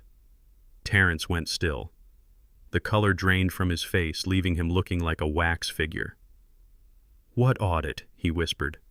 "The audit at your firm," Julian said, smiling a cruel, thin smile. "Word gets around in this town. Terrence, you are the CFO of Horizon Realty. But the books are off, aren't they? About $3 million off. They say you have been borrowing from the escrow accounts to fund your lifestyle. The cars, the dinners, the wife's jewelry. Terrence collapsed onto the sofa, his head in his hands. It was a loan, Terrence choked out. I was going to pay it back. I just needed a lucky break. The market turned on me, Julian. I lost it all on those futures contracts. Now the auditors are coming on Tuesday. If I don't replace that money by Monday morning, I am going to prison. I felt a physical blow. To my chest, I had to lean against the wall to keep from sliding down to the floor. Prison. My son was not just a failure, he was a criminal. He had stolen from his clients. He had embezzled millions to pretend he was rich. And now he was trying to sell my house to cover his tracks. So that is the timeline, Julian said, standing up, buttoning his jacket. You need the deposit from the Omni Group to plug the hole in your company's account before the auditors arrive on Tuesday. You are desperate, Terrence, and desperate men make mistakes. I am not making a mistake, Terrence pleaded, looking up, tears in his eyes. This is a sure thing. Julian, my uncle is a vegetable. He will never know. The house sells. We get the cash, I pay back the firm, and nobody gets hurt. You get a double commission. Julian, double 5% of $45 million. That is over $2 million for you, just for pushing the paper. Julian stopped. The greed in his eyes flared up, overriding his caution. $2 million was a lot of money. To look the other way. And you swear you have the signature? Julian asked. I will have it. Terrence promised. I will forge it tonight. I will have him sign it tonight. He is here. Here. Julian frowned. Yeah. Terrence laughed, a manic sound. He is working the bathroom. It is a cover C to keep him close. He is completely out of it, totally senile. I will get him to sign the deed, telling him it is a birthday card or something. He will do whatever I say. I closed my eyes. The betrayal was absolute. He was not just ashamed of me. He was planning to use my presence, my supposed senility, to rob me. He was going to trick me into selling my own home to save himself from the consequences of his own greed. Julian looked at Terrence with disgust and intrigue. All right, Julian said. Bring me the signed papers by tomorrow morning. If the signature looks good, I will push the letter of intent through and get the deposit wired to your personal account by Monday noon. But Terrence, if this goes south, I never saw you, I never heard of you. You are a lifesaver, Julian. Terrence gasped, pouring himself another drink, hands shaking violently. Thank you. You saved my life. I did not wait to hear. The rest, I turned the cart around slowly, ensuring the wheels did not squeak. I walked back down the hallway, my footsteps heavy but silent. I felt a coldness spreading through my body, numbing the pain, leaving only a crystal-clear clarity. I had spent my life building a foundation for my son, hoping he would build a structure upon it. Instead, he had taken a sledgehammer to the foundation and tried to sell the rubble. I pushed the cart into a small alcove near the kitchen entrance underneath a buzzing fluorescent light. I reached into the pocket of my stained polyester trousers and pulled out my phone. I did not call the police. Not yet. The police are a blunt instrument, and I needed a scalpel. I needed to cut the cancer out of my family with precision. I opened my secure messaging app and found the contact labeled Steinberg. Steinberg was not just a lawyer. He was a shark in a three-piece suit. He was the man I paid $10,000 a month to ensure that my empire was impenetrable. He was the only man who knew the full extent of my wealth and the full extent of my son's ignorance. I typed the message. My fingers were steady. My heart was stone. Message to Steinberg. Code red at the estate. Terrence is attempting to sell the property via fraud to cover embezzlement charges. He is forging my signature. Execute Phase 1 immediately. Freeze all accounts linked to the Freeman Trust. Flag his credit cards. Contact the auditors at Horizon Realty and send them the anonymous tip we discussed. And Steinberg, bring the papers. The real ones. Come to the gala now. I hit send. I watched the little check mark turn blue, indicating the message was read. A moment later, a reply appeared. Steinberg, understood, Mr. Freeman. I am 10 minutes away. I am 10. Do you want me to bring the police? I hesitated. I looked at the kitchen door where I was supposed to be washing dishes. I thought about the boy I taught to ride a bike. I thought about the man who just offered to sell me out for a commission. I typed back Bernard. No police yet. I want to look him in the eye when the lights go out. Just bring the file. I put the phone away. I took a deep breath, inhaling the scent of lemon detergent and betrayal. I pushed the cart back into the kitchen. The chef yelled at me for taking too long to empty the trash. "Move it, old man," the chef shouted. "The dessert rush is starting. We need those plates." I looked at the chef. I looked at the mountain of dirty dishes. I picked up a sponge. "I will wash them," I said softly. I washed them with a rhythm, scrub rinse, dry scrub rinse, dry. I was washing away the dirt, but in my mind I was washing away my son. I was scrubbing him out of my will, scrubbing him out of my trust, scrubbing him out of my life. He wanted to sell the house. He was about to find out that the house had teeth. The kitchen was a hot box of noise and steam, but out in the grand hall the temperature had just dropped 10 degrees, not because of the air conditioning, but because of the man who had just walked through the front door. I could see it happen through the small, circular window of the swinging service door. I was scrubbing a stubborn creme brulee dish, watching the reflection of the ballroom in a copper pot when the atmosphere shifted. The chatter stopped. The clinking of glasses paused. It was the kind of silence that usually accompanies a natural disaster or royalty. Arthur Steinberg had arrived. To the uninitiated. Arthur Steinberg looks like just another lawyer in a bespoke suit. He is 60 years old with silver hair combed back perfectly and eyes that are the color of cold steel. But to the people in that room, the people who play with millions and gamble with companies, Steinberg is a legend. He is not the lawyer you call when you want to write a will. He is the lawyer you call when you want to acquire a hostile nation or bury a scandal so deep it never sees the sun. He charges $2,000 an hour just to pick up the phone. And tonight he walked into my house looking like he owned the very air the guests were breathing. I watched my son Terrence react. It was pathetic, really. He had been holding court near the bar trying to impress a bored venture capitalist. But the moment he saw Steinberg, his eyes practically popped out of his head. He abandoned his guest mid-sentence and grabbed Brittany by the elbow, whispering frantically in her ear. "That is Arthur Steinberg," Terrence hissed. "I can read his lips even from 50 feet away. That is the shark. If we get him on our side, the auditors at Horizon Realty will run for the hills. He can fix everything." Brittany. Look at him. Brittany smoothed her wine-stained dress, her face lighting up with greed. She saw a lifeline.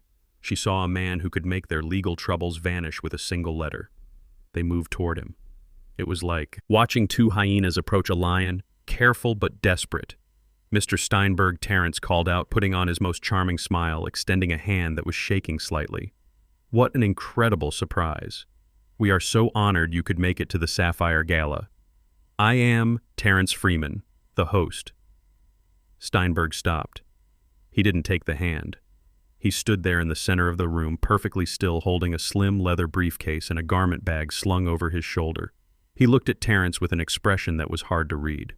It wasn't hate, it wasn't disgust. It was the look a scientist gives a bacteria sample under a microscope. "Mr. Freeman," Steinberg said, his voice deep and resonant, carrying effortlessly over the low music. "Yes, yes," Terrence said, eager, bobbing his head. "I am a huge admirer of your work. The merger you handled for TechCorp last year was brilliant. Simply brilliant. My wife Brittany and I would love to buy you a drink. We have a VIP lounge set up in the library, very private." Brittany stepped forward, flashing her teeth, trying to use her charm. "Please join us, Arthur," she purred, dropping the formal title, assuming a familiarity she hadn't earned. "We have so much to discuss. We are looking for new representation for our family trust, and we only want the best." Steinberg looked at Brittany. He looked at the purple wine stain on her white dress. He looked at the desperation in her eyes. "I am not here for a drink," Mrs. Freeman Steinberg said coldly, "and I am certainly not here to represent you. My client list is exclusive and currently full." Terrence's smile faltered. "Oh well, surely you can make an exception." Terrence stammered. "I mean, look around. This is the event of the season. I am aware of the event," Steinberg said, cutting him off. "I am here on business, urgent business with a very important client." Terrence looked around the room, hoping to spot a celebrity, hoping to latch on to whoever Steinberg was there to see. "A client," Terrence asked. "Is it David Chen? Is it Victoria?" Sterling Steinberg didn't answer. He simply adjusted his grip on the briefcase and walked past them. He didn't walk around them. He walked through them, forcing Terrence to step back, stumbling slightly, Steinberg moved with the momentum of a freight train heading straight for the back of the room, straight for the kitchen. Terrence and Brittany stood there confused, watching the most powerful lawyer in the city ignore the bar, ignore the billionaires, and march toward the service entrance. "Where is he going?" Brittany whispered. "Why is he going to the kitchen?" "Maybe he is lost," Terrence said. "Maybe he is looking for the coat check." Steinberg reached the double doors. He didn't hesitate. He pushed them open with one hand and stepped into the steam and the noise. The kitchen went silent. The chef stopped chopping. The waiters stopped stacking plates. Everyone stared at the man in the $5,000 suit standing on the greasy tile floor. I didn't stop scrubbing. I kept my head down, focused on the pot in my hands, feeling the hot water burn my skin through the rubber gloves. Steinberg walked past the stunned head chef. He walked past the line cooks. He walked straight to the scullery area where the dishwashers worked. He stopped right behind me, Sir Steinberg said softly. His voice was stripped of all the arrogance he had shown my son. It was respectful, humble. Even I turned off the faucet. The sudden silence in the kitchen was deafening. I turned around slowly, wiping my gloved hands on my apron. "Hello, Arthur," I said. The staff gasped. The head chef dropped a ladle. Why was the old dishwasher calling the famous lawyer by his first name? Steinberg bowed his head slightly, a gesture of deference that would have made Terrence faint if he had seen it. "I apologize for the delay," Sir Steinberg said. "The traffic on the bridge was terrible. I have the documents you requested." He held up the briefcase. "Phase 1 is complete. The assets are frozen. The auditors have been notified, and the transfer of deed is ready for signature." I nodded, pulling off the rubber gloves with a wet snap. I tossed them onto the metal counter. "And the other matter?" I asked, looking at the garment bag over his shoulder. Steinberg smiled, a rare, genuine smile. "Tom Ford, sir, tailored to your exact measurements, just as you like it. I took the liberty of bringing the onyx cufflinks, the ones your wife gave you." I felt a lump in my throat. Steinberg knew me better than my own son did. He knew that tonight wasn't just about revenge. It was about dignity. "Thank you, Arthur," I said. "Do you want to change now, sir?" Steinberg asked. "The guests are waiting for the main event. The auction starts in 10 minutes. I looked down at my polyester vest, stained with dishwater and grease. I looked at my pants, which were too short. "Yes, Arthur," I said. It is time I stepped away from the sink, leaving the pile of dirty dishes for someone else for a change. "Come with me," I said. "We can use the manager's office." As we walked toward the office at the back of the kitchen, I saw a movement at the swinging doors. The small circular window was darkened by a face pressing against the glass. It was Brittany. She had followed him. She was spying, trying to figure out why the great Arthur Steinberg was talking to her father-in-law. I paused for a second, letting her see me, letting her see Steinberg standing next to me, listening intently to what I was saying. I knew exactly what she was thinking. She couldn't hear us through the heavy doors. She could only see the tableau, an old man in a dirty uniform pleading with a high-powered lawyer. She didn't see a billionaire giving orders. She saw a beggar asking for crumbs. I turned my back on the window and walked into the office, closing the door behind me. Outside in the hallway, Brittany pulled away from the window, a cruel smirk twisting her lips. She hurried back to the ballroom, finding Terrence near the bar, downing his third scotch. "You won't believe it," she giggled, clutching his arm. "I saw him." "Saw who?" Terrence asked, distracted, looking for a waiter. "Steinberg," Brittany said, laughing. "He went into the kitchen to talk to your dad." "My dad?" Terrence frowned. "Why would Arthur Steinberg talk to my dad?" Brittany rolled her eyes. "Because your dad is a leech, Terrence. I saw them. I saw the way Bernard was looking at him, all sad and pathetic. He was probably begging Steinberg for pro bono legal help, probably trying to get some advice on how to pay for that dress he ruined. Or maybe he is in trouble with the nursing home." Terrence snorted, shaking his head. "Of course," Terrence said, taking a swig of his drink. "Classic dad, always looking for a handout. He probably cornered Steinberg and gave him a sob story about being a poor, retired janitor. God, it is so embarrassing. I hope Steinberg doesn't think we put him up to it." He definitely looked annoyed. Brittany lied. She hadn't seen annoyance, she had seen respect, but her brain couldn't process that image, so she rewrote it. He was holding his briefcase tight, probably. "Trying to get away," formed the old man, smelling like garbage water. Terrence sighed, running a hand through his hair. "I should go back there and kick him out," Terrence said. "I told him to stay in the bathroom. Now he is harassing my guests in the kitchen." "Leave him," Brittany said, pulling him back onto the dance floor. Let him beg. It is pathetic. Steinberg will just laugh at him and leave. Besides, we have bigger problems. We need to find the real owner of this house. We need to find B. Freeman before the night ends, or we are dead. Terrence nodded, straightening his tie. You are right. Let the old man rot in the kitchen. I have an empire to save. They turned away, dancing into the crowd, oblivious to the fact that the empire they were trying to save had already been foreclosed on. Inside the manager's office, the air was quiet. I stripped off the polyester vest, throwing it into the corner. It landed with a soft thud, a symbol of a life I was leaving behind.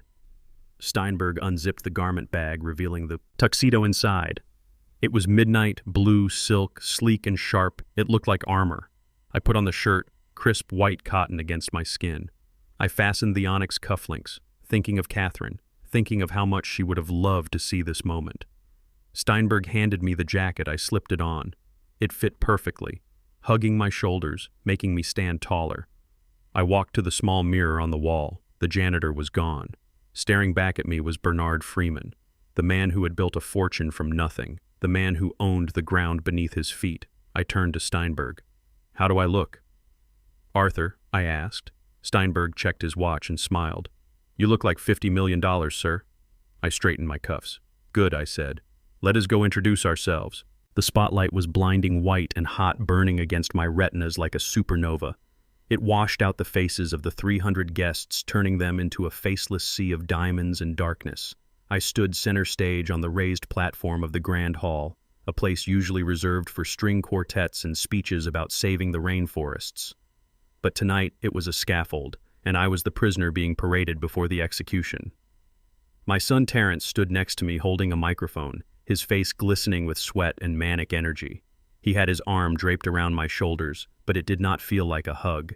It felt like a clamp, a restraint to keep me from running away. He was squeezing my biceps so hard I could feel his fingernails digging into the cheap fabric of my polyester vest.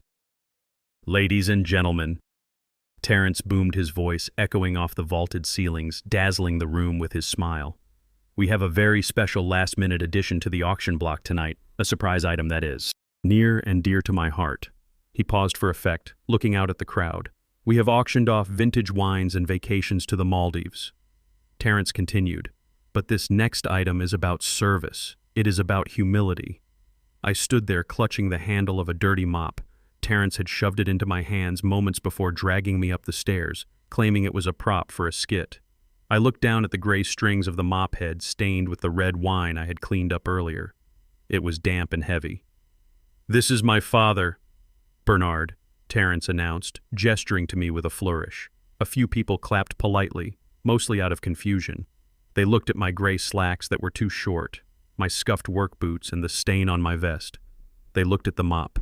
They did not know how to react. My dad is a simple man, Terrence said, his voice taking on a patronizing tone that made my stomach turn. He has spent his entire life making things shine. He was a janitor for 40 years, folks. 40 years of scrubbing toilets and waxing floors so that important people could do important work. Brittany was in the front row, laughing softly, covering her mouth with a napkin.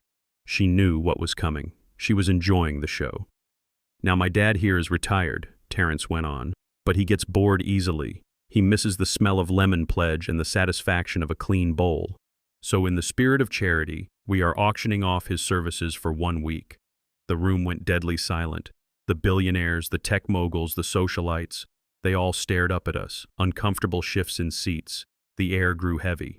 That is right, Terrence shouted, oblivious to the tension or perhaps fueling it. 1 week of personal cleaning services from Bernard Freeman. He will come to your house, he will scrub your floors, he will detail your cars, and he will do it with the smile of a man who knows his place. All proceeds go to the foundation. Of course. He turned to look at me, grinning like a shark. What do you say, Dad? Ready to come out of. Retirement for a good cause. He didn't wait for me to answer. He turned back to the crowd. Do I hear $500 for a week of the best janitorial work in the city? $500 to have your own personal, old-fashioned handyman.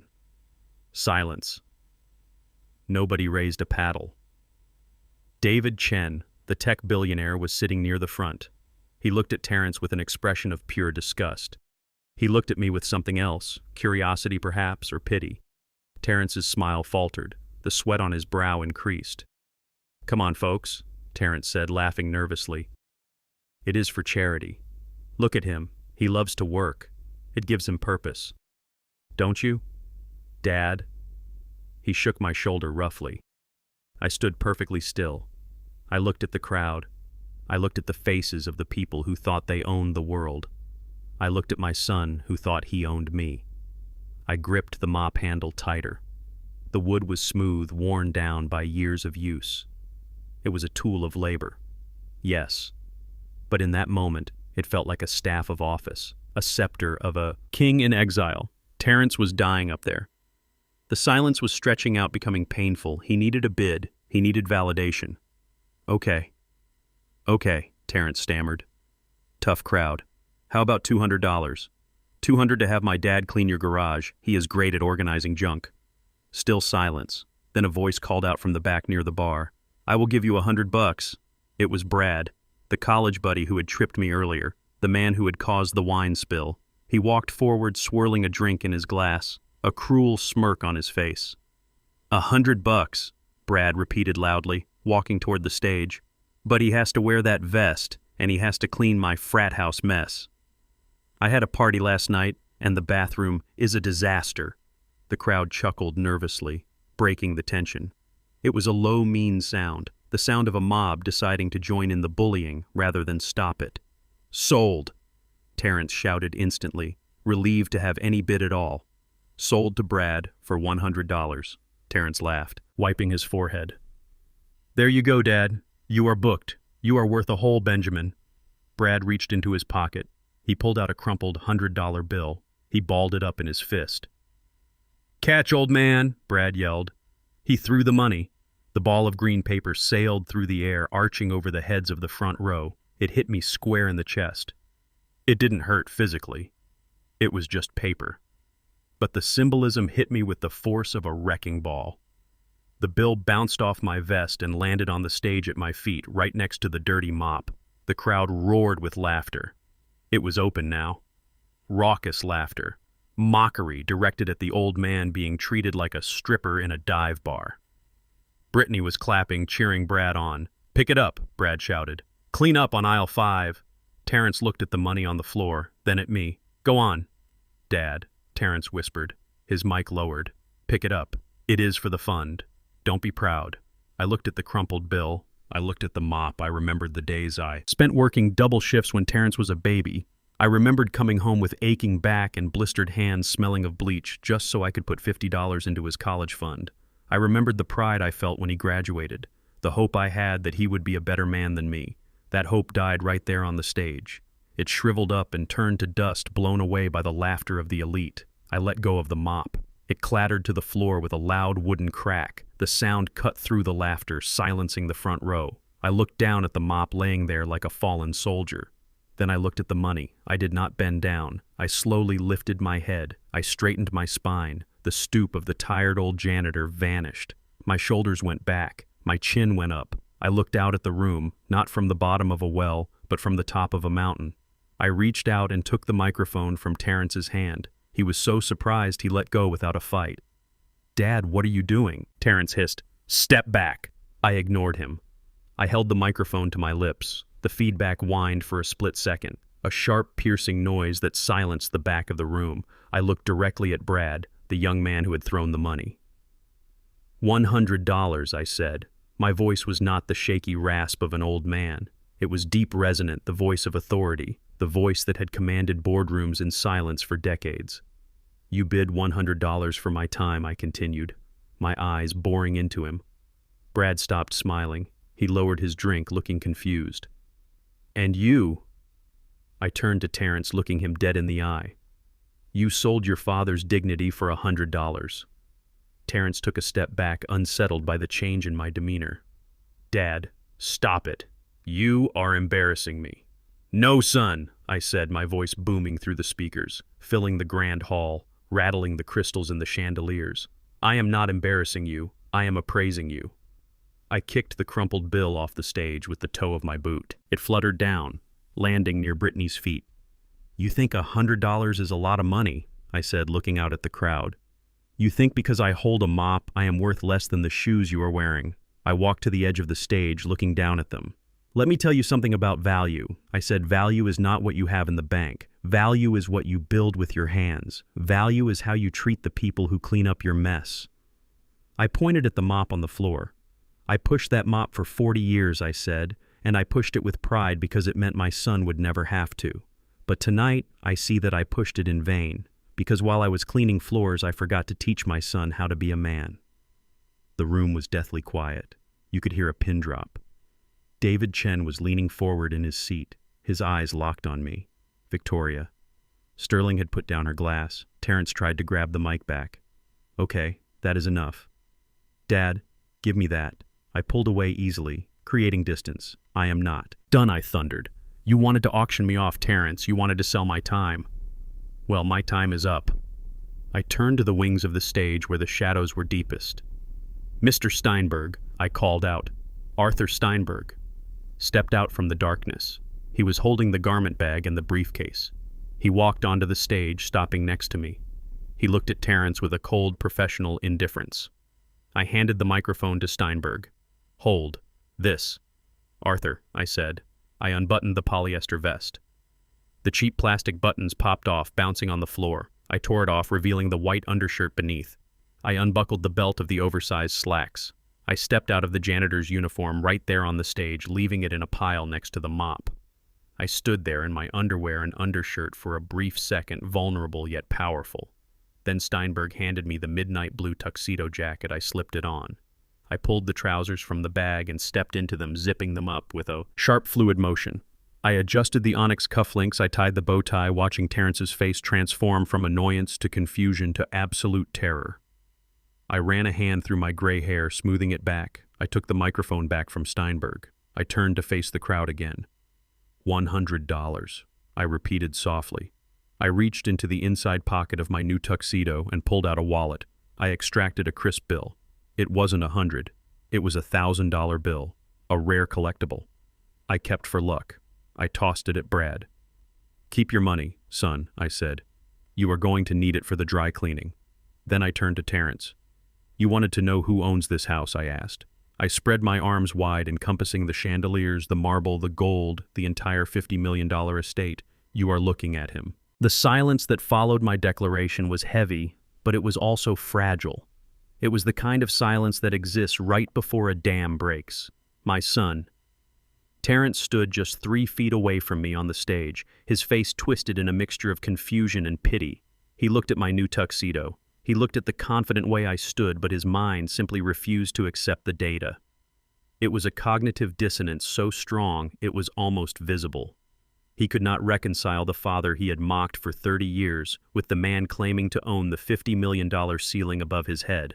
Terrence let out a short, sharp laugh. It was a brittle sound like stepping on dry twigs.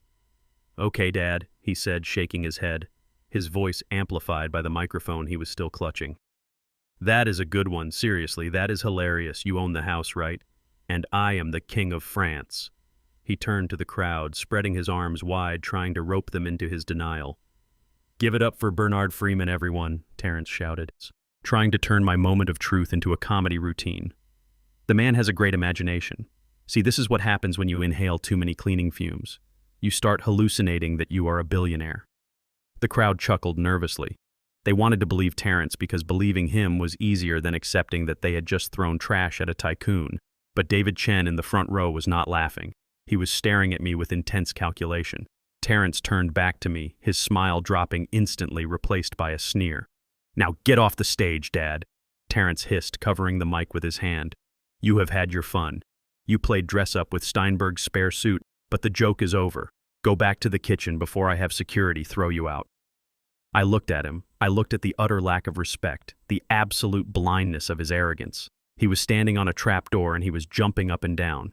I reached into the pocket of my tuxedo trousers. I pulled out my old smartphone, the one with the cracked screen held together by duct tape. Terrence saw it and rolled his eyes. What are you going to do?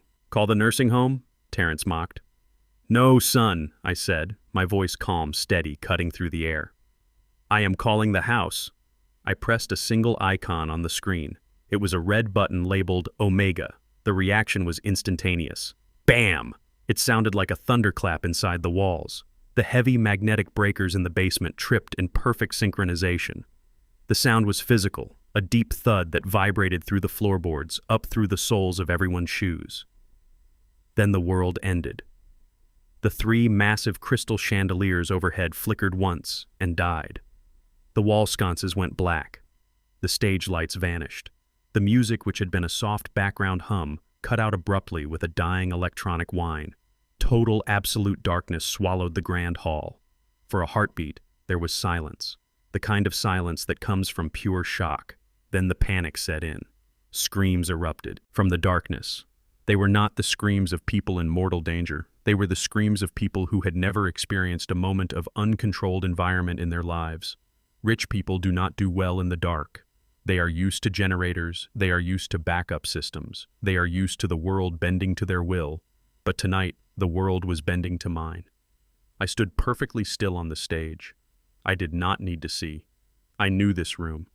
I knew that the edge of the stage was 4 feet to my left. I knew that the stairs were 3 feet behind me. I had walked this floor plan in my mind 1,000 times before the first brick was laid. Overhead, the clouds outside shifted, and a pale, ghostly beam of moonlight filtered through the massive glass dome in the center of the ceiling. It was faint, just enough to turn the guests into moving shadows, silver ghosts bumping into each other. "Ouch! Watch where you are going!" someone yelled. "My dress! You stepped on my dress!" Brittany shrieked, her voice piercing the gloom. Then came Terrence's voice, panicked and angry. "What is going on?" he screamed into the darkness. "Where is the backup power? Turn the lights on. Somebody turn the damn lights on." I heard him fumbling for his walkie-talkie, the one he used, to bark orders at the catering staff. Manager, come in," Terrence yelled. The radio squawked with static. "Hello, is anyone there? I am paying $100,000 for this venue, and I am standing in the pitch black. Fix it. Fix it now, or I will sue you into oblivion." I stood in the dark, smiling. "You cannot sue the landlord for evicting a squatter, Terrence," I whispered. Suddenly a sound filled the room, coming from everywhere and nowhere at once. It was the house's internal address system. A state-of-the-art setup hidden within the walls, usually used for soft ambient music. But tonight I had programmed it for something else. A voice spoke. It was a synthesized voice. Cool, robotic, and completely without mercy. System alert. The guests froze. The screams died down, replaced by a terrified hush. "System alert," the voice repeated, echoing off the marble. "Unauthorized occupancy detected. Contract violation in progress." Terrence was tapping his radio frantically. "What is that?" he shouted. "Who is doing that? Shut it off." The voice continued, ignoring him. "User Terrence Freeman has violated the Terms of Service Clause 4, Section 1, disrespect of the owner and failure to recognize authority." A murmur ran through the crowd. "Disrespect of the owner. What kind of security system was this? Initiating lockdown protocol," the voice boomed. "Security teams have been notified. Prepare for immediate eviction." "Eviction," Terrence screamed. "You can't evict me. I have a contract. I have a receipt." I tapped the screen of my phone again, scrolling to the next command. I could hear Brittany sobbing somewhere near the front row. "My bag," she cried. "I can't find my bag. It has my diamonds in it. Someone stole my diamonds." "Nobody stole your diamonds, Brittany," I thought. I thought. "Can't find them because you never learned to see in the dark." I looked out at the chaos. It was a beautiful disaster. The social climbers, the sycophants, the parasites.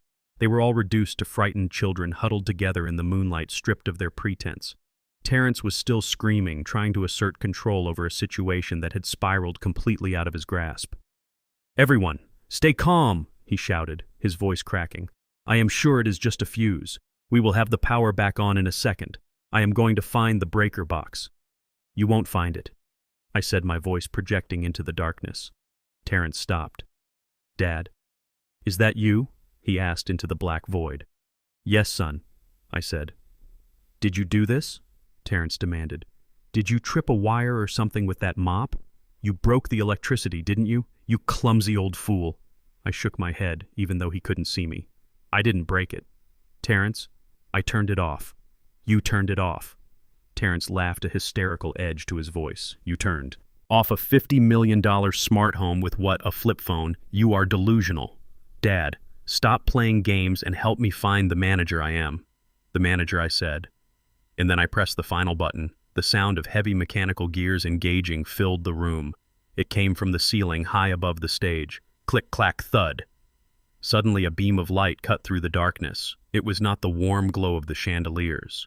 It was a harsh, blinding white spotlight, a theater spot usually reserved for soloists. It hit the stage with physical force, but it didn't hit me. It hit Terrence. He gasped, shielding his eyes against the sudden glare. He was illuminated like a criminal in an interrogation room. The light was unforgiving. It showed the sweat dripping down his face. It showed the terror in his eyes. It showed the stain on his tuxedo where he had spilled his drink. Another spotlight clicked on. This one hit Brittany in the front row. She screamed, trying to cover her face, trying to hide the wine-stained dress, trying to hide the ruin of her perfection. And then a third light. This one was different. It was softer, warmer, a golden hue. It clicked on directly above me. I stood there in my midnight blue tuxedo, the onyx cufflinks glinting in the light. I was not squinting. I was looking straight ahead, calm, composed, and utterly in control. The contrast was stark. On one side, the panicked, sweaty son and his disheveled wife. On the other, the calm, dignified father standing tall. The crowd gasped. They saw it. They finally saw it. It wasn't just a change of clothes. It was a change of presence. The janitor had vanished, replaced by the patriarch. Terrence lowered his hand, blinking rapidly, looking at me across the stage. The distance between us was only a few feet, but in that moment it felt like an ocean. "Dad," Terrence whispered, "why are the lights on you?" "Because I hold the remote." "Terrence," I said, holding up the phone.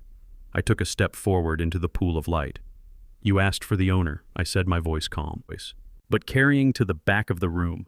You insulted the janitor because you thought he was beneath you. You laughed at the man who cleans the floors because you thought dirt was a sign of failure. I gestured to the house around us. But who do you think built this, Terrence? Who do you think laid the foundation? Who do you think wired the electricity you are so desperate for? Who do you think paid for the marble you are standing on?" Terrence shook his head, backing away. "No," he said. "No, it is impossible. You are broke. You drive a Ford. I drive a Ford because I choose to," I said. "I live simply because I know the value of $1. But make no mistake, son." I took another step. The spotlight following me. "I am B. Freeman." The crowd erupted into whispers. The name rippled through the room like a shockwave. B. Freeman. It was him. It was the old man. Terrence looked at the crowd, then back at me. He looked like a man watching his world burn down. "This is a trick," he stammered.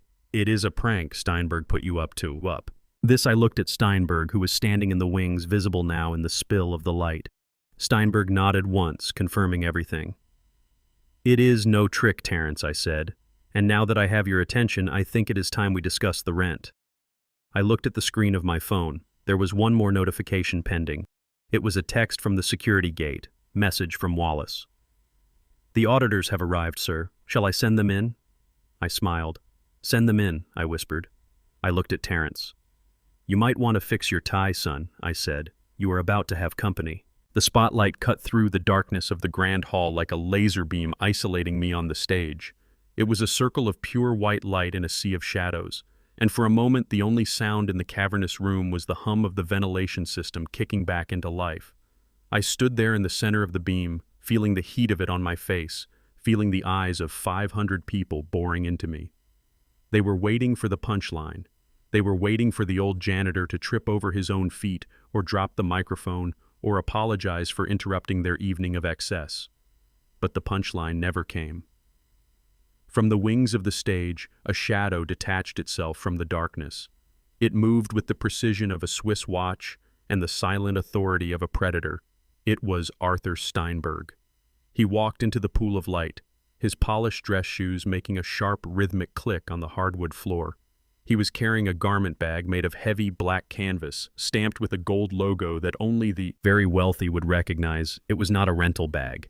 It was the kind of bag that travels on private jets and hangs in closets made of cedar and glass. Steinberg stopped next to me. He did not look at the crowd. He did not look at Terrence, who was standing 5 feet away with his mouth open, catching flies. He looked only at me with the deference of a lieutenant addressing his general.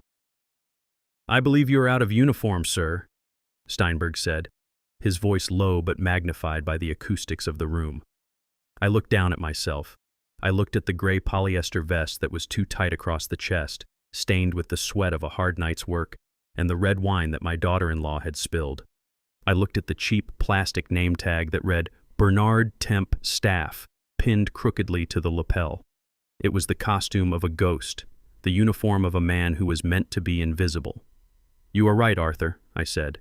My voice was steady, calm, louder than it had any right to be. "I am wearing the wrong clothes." Steinberg unzipped the heavy canvas bag. The sound of the zipper was a long tear in the silence, startling the front row. He reached inside and pulled out a jacket. It was midnight blue, a shade so dark it was almost black, but under the stage lights it shimmered with an inner fire. It was silk and wool, a blend woven in a mill in Italy that had been closed for 20 years. It was a Tom Ford tuxedo jacket, bespoke cut to fit my shoulders to the millimeter. Steinberg held it up. It hung from his hands like a royal robe. "May I, sir?" Steinberg asked. I nodded. I reached up and unbuttoned the cheap plastic buttons of the waiter's vest. Pop, pop, pop. They came undone, easily, flimsy and weak. I shrugged the vest off my shoulders, letting it slide down my arms. It hit the floor with a soft, wet slap, landing right next to the dirty mop bucket. It looked like a dead animal, a shed skin that I had outgrown. A collective gasp went through the room. It wasn't a gasp of scandal, it was a gasp of realization. Underneath the vest, I was wearing a white dress shirt. It was rumpled and the sleeves were rolled up, but the quality of the cotton was undeniable. It was my own shirt, the one I had worn under the uniform, the one rebellion I had allowed myself. Steinberg stepped forward. He held the tuxedo jacket open. I slipped my arms into the silk-lined sleeves.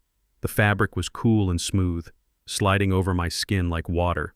I pulled it onto my shoulders, and Steinberg adjusted the collar with a quick professional tug.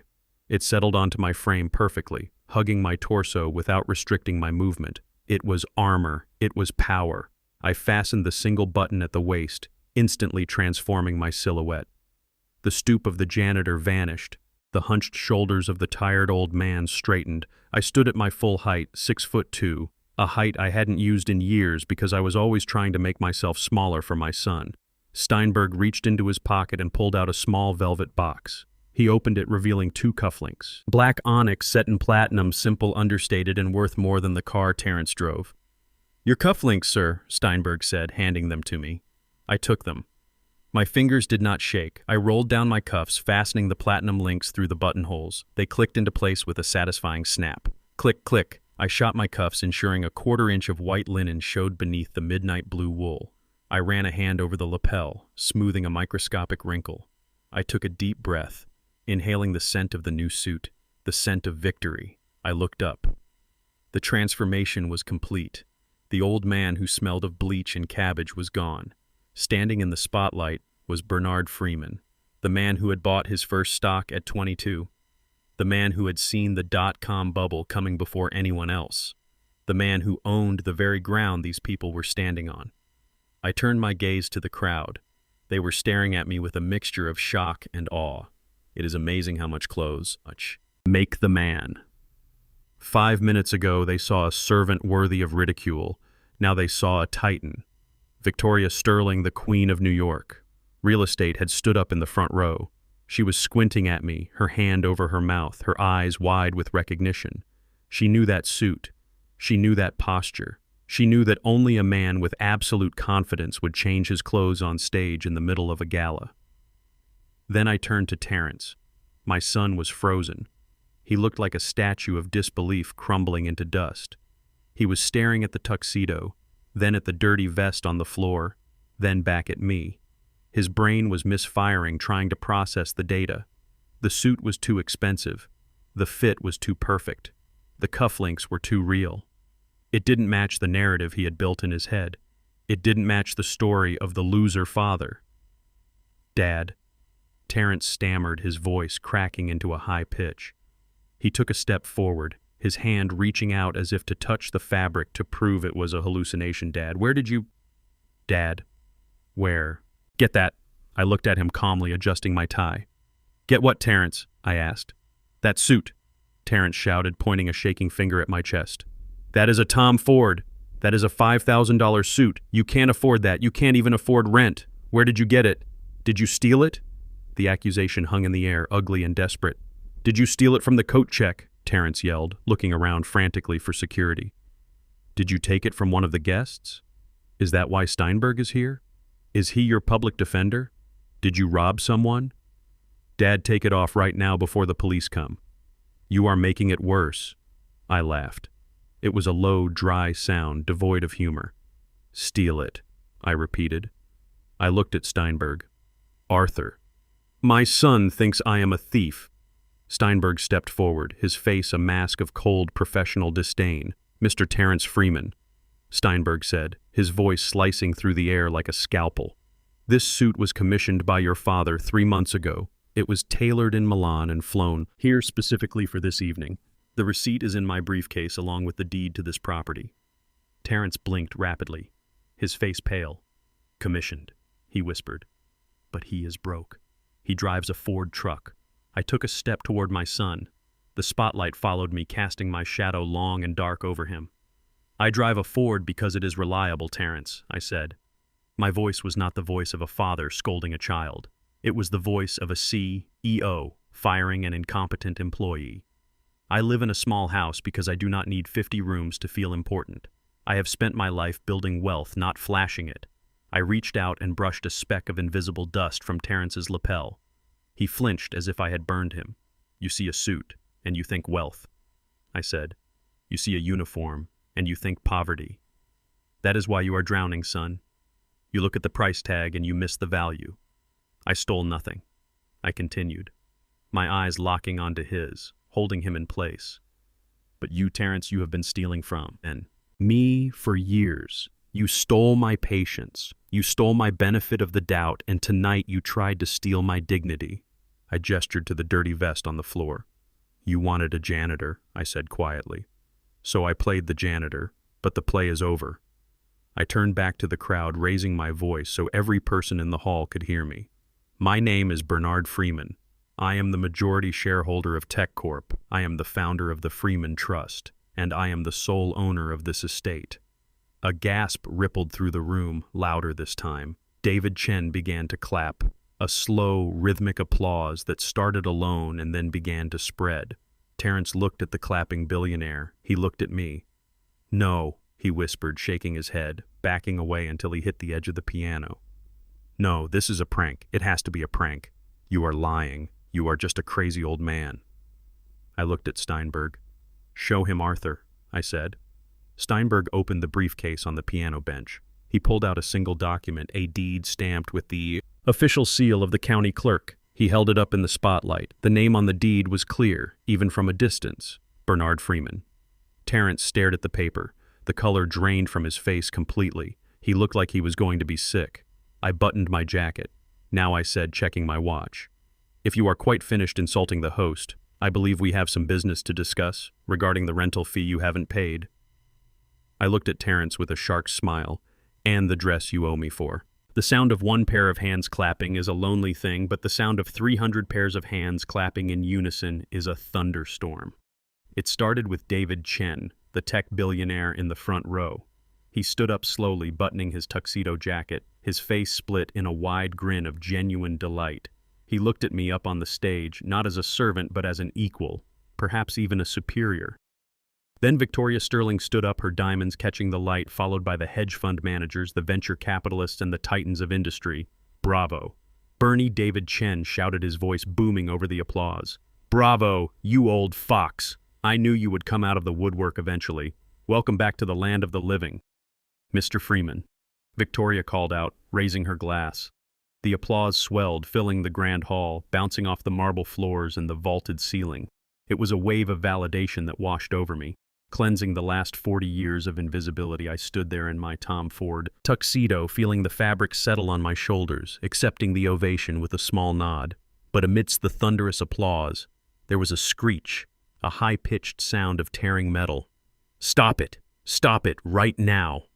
Brittany pushed her way through the crowd, shoving a waiter aside, nearly knocking over a tray of empty glasses. She marched toward the stage, her wine-stained dress trailing behind her like a bloody shroud. Her hair was coming undone. Her face was twisted in a mask of pure, unadulterated panic. She looked like a woman watching her reality shatter and trying to hold the pieces together with sheer volume. "Are you all crazy?" she screamed, spinning around to face the guests, pointing a shaking finger at David Chen. "You are clapping for him. You are clapping for the help. He is a janitor. You idiots, he is a janitor." The room went quiet, not out of respect, but out of shock. The guests looked at her with the kind of embarrassment usually reserved for a drunk relative at a funeral. Brittany turned back. To me, her eyes wild. "Tell them, Bernard," she shrieked. "Tell them the truth. Stop lying to these people. You scrub toilets for a living. You live in a rental shack. You drive a truck that barely runs. You are a fraud. You are conning everyone just like you conned us into letting you in here." She turned to Terrence, grabbing his lapels, shaking him. "Terrence, do something. Tell them. He is having a psychotic break. He thinks he is rich. Call the police. Arrest him for impersonating a billionaire." Terrence stood there paralyzed. He looked at the deed in Steinberg's hand. He looked at the suit I was wearing. He looked at the billionaires who were treating me like royalty. His mouth opened and closed, but no sound came out. I stepped forward to the edge of the stage. I did not shout. I did not need to. The microphone was in my hand and the room was listening. I waited for Brittany to stop, hyperventilating. I looked down at her calmly. "You are right, Brittany," I said. She froze, a triumphant sneer beginning to form on her lips. "See," she yelled. "See, I told you." "He admits it.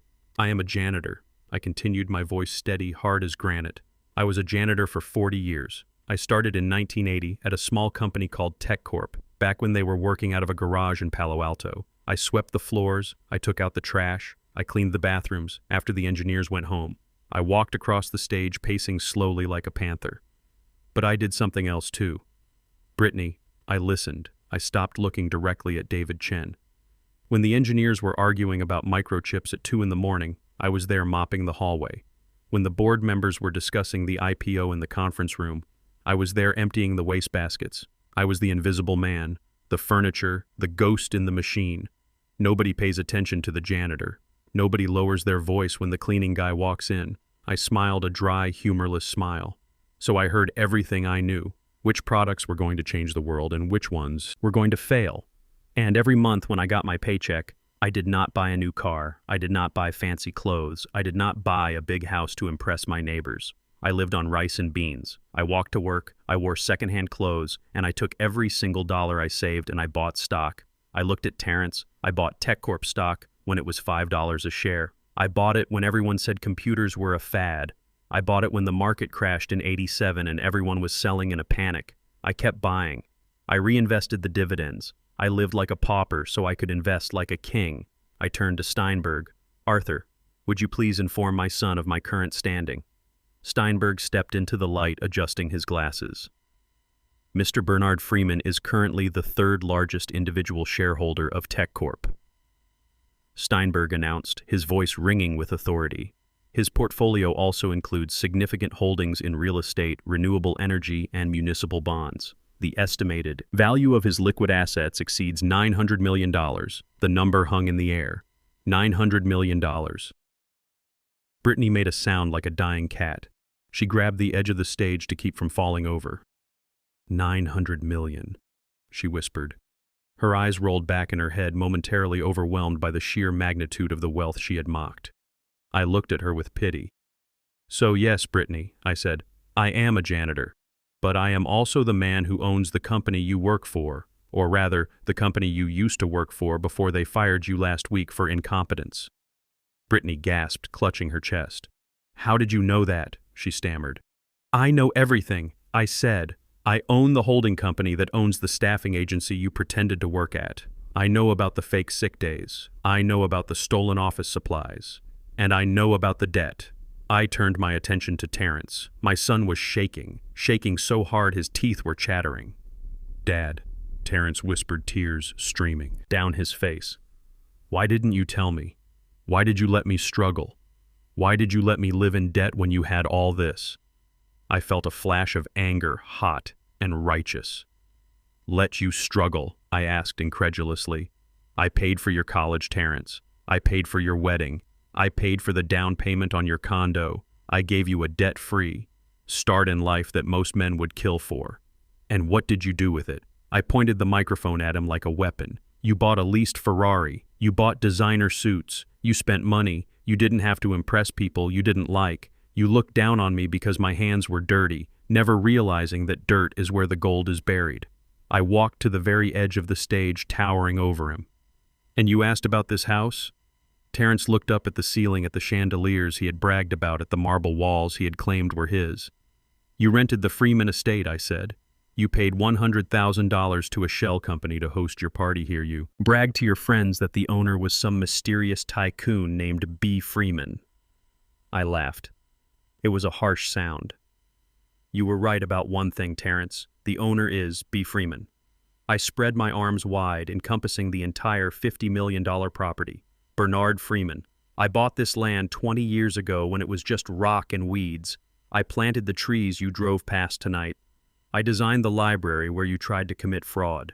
I chose the marble in the bathroom where you made me stand and hand out towels. I looked at Brittany. You told me to park my truck by the dumpsters because it was an eyesore. You told me to use the service entrance because I wasn't good enough for the front door. I stepped down from the stage, walking down the stairs one by one until I was standing right in front of them.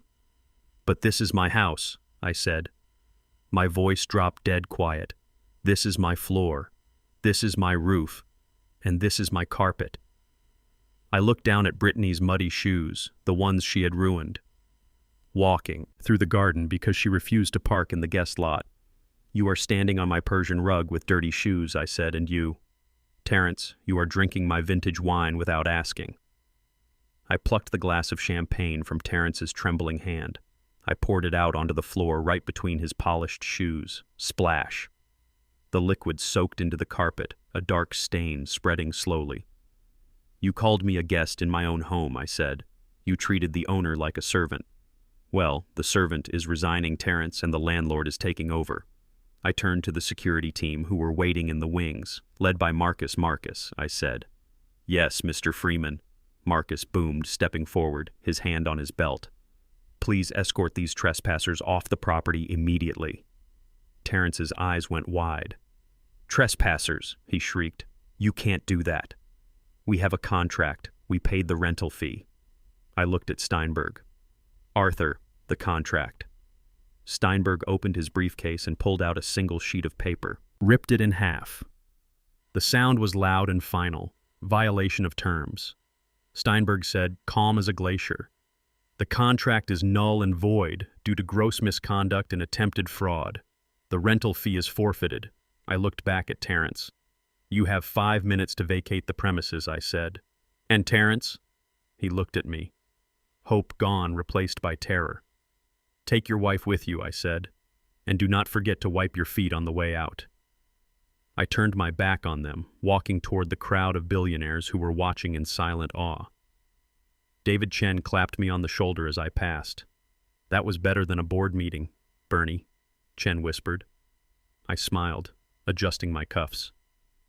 The meeting is just beginning, David, I said. Now is go find some real wine. This stuff they are drinking is swill. The applause for my revelation had barely faded into the corners of the grand hall when Terrence made one last desperate attempt to regain control of the narrative. He was like a captain on a sinking ship trying to order the ocean to stop moving. He scrambled back to the center of the stage, his face slick with sweat, his eyes darting frantically between me and the crowd of billionaires he was trying to swindle. He grabbed the remote control for the presentation screen from the podium, his hand shaking so badly he nearly dropped it. Ladies and gentlemen, Terrence shouted, his voice cracking with artificial enthusiasm. Please let us focus on why we are really here. Tonight is about the future. It is about vision. My father likes to tell stories, but numbers do not lie. I have prepared a presentation that will explain everything. It will show you the investment opportunity of a lifetime. The Sapphire Resort Project. He pointed the remote at the massive white screen that descended from the ceiling. Behind us. Ignore the old man, Terrence yelled, desperation seeping into every syllable. Look at the screen. Look at the future. He pressed the button. The projector hummed to life. A beam of blue light cut through the air, hitting the canvas with crystal clarity. But it was not a rendering of a luxury resort that appeared. It was not a graph showing projected profits. It was a spreadsheet, a black background with rows and rows of angry red numbers. It was the internal ledger of Horizon Realty, the confidential file that Steinberg had subpoenaed just hours ago. The room went dead silent again. But this time it was not the silence of awe. It was the silence of a car crash. The guests squinted, trying to read the text. And as they read, a collective gasp rippled through the room, starting from the front row and washing all the way to the back. Terrence froze. He looked over his shoulder, expecting to see his beautiful architectural drawings. Instead, he saw his own financial autopsy projected 20 feet high for the entire world to see. "What is this?" Terrence whispered, hitting the button again and again, trying to advance the slide, trying to make it go away. "Why is this here? Turn it off." I stepped forward into the light. "Leave it on." "Arthur," I said into the microphone. Steinberg, who was controlling the laptop from the wings, nodded once. I walked over to the screen, using the shadow of my hand to point at the first column. "You said numbers do not lie, Terrence," I said calmly, addressing the crowd. "And you are right. They do not lie. So let us look at yours." I pointed to the top line. "Here we have the operating budget for your firm. Horizon Realty," I said. "As of this morning, the account balance is negative $3 million. The crowd murmured. Negative $3 million. I moved my hand down the list. "And here we have the expenditure column," I continued. "Let us see where the investors' money went. Did it go to land acquisition? Did it go to permits? No." I read the line item aloud, my voice ringing clear. Cold, June 14th. Wire transfer to Porsche Financial Services. $15,000. Labeled in the company books as marketing consultation. I turned to Terrence. "That is the lease payment on your car, son. You are driving a marketing consultation." Laughter, cruel and sharp, erupted from the back of the room. Terrence went pale, grabbing the podium for support. "That is a mistake," he stammered. "It is a clerical error." I ignored him. I moved my hand down to the next section. August 3rd. Wire transfer to the Diamond Vault. $25,000. Labeled as office supplies. I looked at Brittany, who was standing near the stairs clutching her purse. "Brittany," I said, "is that diamond tennis bracelet you are wearing considered an office supply? Does it help you staple papers faster?" Brittany covered her wrist, looking around wildly like a trapped animal. "It was a bonus," she shrieked. "I earned it." "You stole it," I corrected. "You took money from the escrow account. Money that belonged to families trying to buy their first homes, and you bought jewelry to wear to a party where you insulted the host." I pointed to the next line. This one was the most damaging. September 1st wire transfer to Dr. Stephen Miller Plastic Surgery Center. $12,000 labeled as structural repairs. The room exploded. The laughter was raucous now, uncontainable. Even Victoria Sterling, the Ice Queen herself, let out a snort of amusement. "Structural repairs," Mrs. Sterling whispered to David Chen, loud enough for me to hear. "Well, I suppose a nose job is technically structural." Brittany let out a wail, covering her face, her vanity shattered into a million pieces along with her reputation. Terrence was shaking his head, hitting the remote frantically, trying to kill the feed. "Stop it! Stop it!" he screamed. "You are ruining me. This is private financial data. You have no right to show this. I will sue you, Steinberg. I will sue you for breach of privacy." Steinberg stepped out from the wings, his face impassive. "Actually," Mr. Freeman Steinberg said, holding up a document. "As the majority shareholder of the parent company that insures Horizon Realty, your father has every right to audit the books. And since you used company funds to rent this venue, technically, this presentation is company property." I took a step closer to the screen. The laughter died down as I pointed to the final section at the bottom. The numbers here were not red, they were projected figures. "And this," I said, my voice dropping to a dangerous growl, "this is the part that hurts the most." The screen showed a line item labeled, "Projected inflow, amount $45 million. Source sale of Freeman Estate to Omni Hotel. Group status. Pending signature of owner." I looked at the crowd. "My son is not just a thief," I said. He is a con artist. He stands here tonight in a tuxedo. He didn't pay for drinking wine. He didn't buy, trying to sell you shares in a resort he doesn't own. I pointed at the line item. He has been negotiating to sell this house, my house, to a hotel chain. He told the brokers that the owner was senile. He told them I was a vegetable in a nursing home. He was going to forge my signature tonight while I was cleaning the bathrooms to pay off his gambling debts and cover up his embezzlement. I turned to Terrence. "You were going to sell my home, Terrence," I asked softly. "The home I built with my own hands. The home where your mother's ashes are scattered in the garden. You were going to bulldoze it for a hotel just to save your own skin." Terrence looked at me, tears streaming down his face, stripped of all his defenses. "I had to." "Dad," he sobbed, "I had no choice. The auditors are coming on Tuesday. If I don't have the money, I am going to jail." I looked at him. I saw the fear. I saw the pathetic weakness of a man who had never been told no. "You had a choice," I said. "You could have worked. You could have saved. You could have asked for help, honestly, instead of trying to steal it. But you chose the easy way, and the easy way just leads you off a cliff." I turned back to the audience, to the billionaires and the investors. "You laughed at me earlier," I said. "You laughed because I drive a 1990 Ford truck. You laughed because I live in a small rental. You laughed because I hold a mop." I reached into my pocket and pulled out my wallet. I opened it, showing that it was empty of credit cards, empty of debt. "I drive a Ford because I own it." I said I live in a rental because I choose to.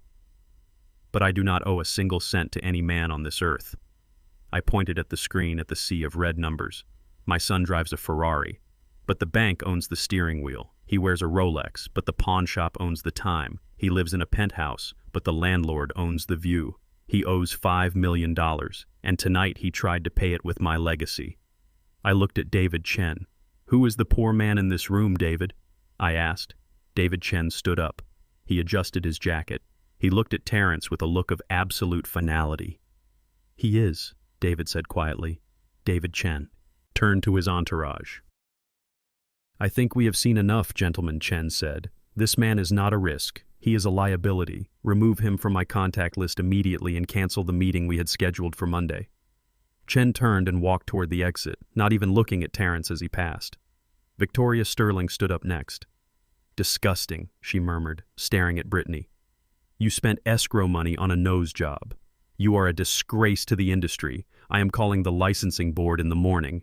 You will never sell a doghouse in this city again, let alone a mansion." She turned and followed Chen. It started a stampede. The hedge fund managers, the bankers, the social climbers. They all stood up, pulling out their phones, canceling checks, deleting numbers, putting distance between themselves and the toxic cloud. That was Terrence Freeman. "I am leaving," came a shout from the back.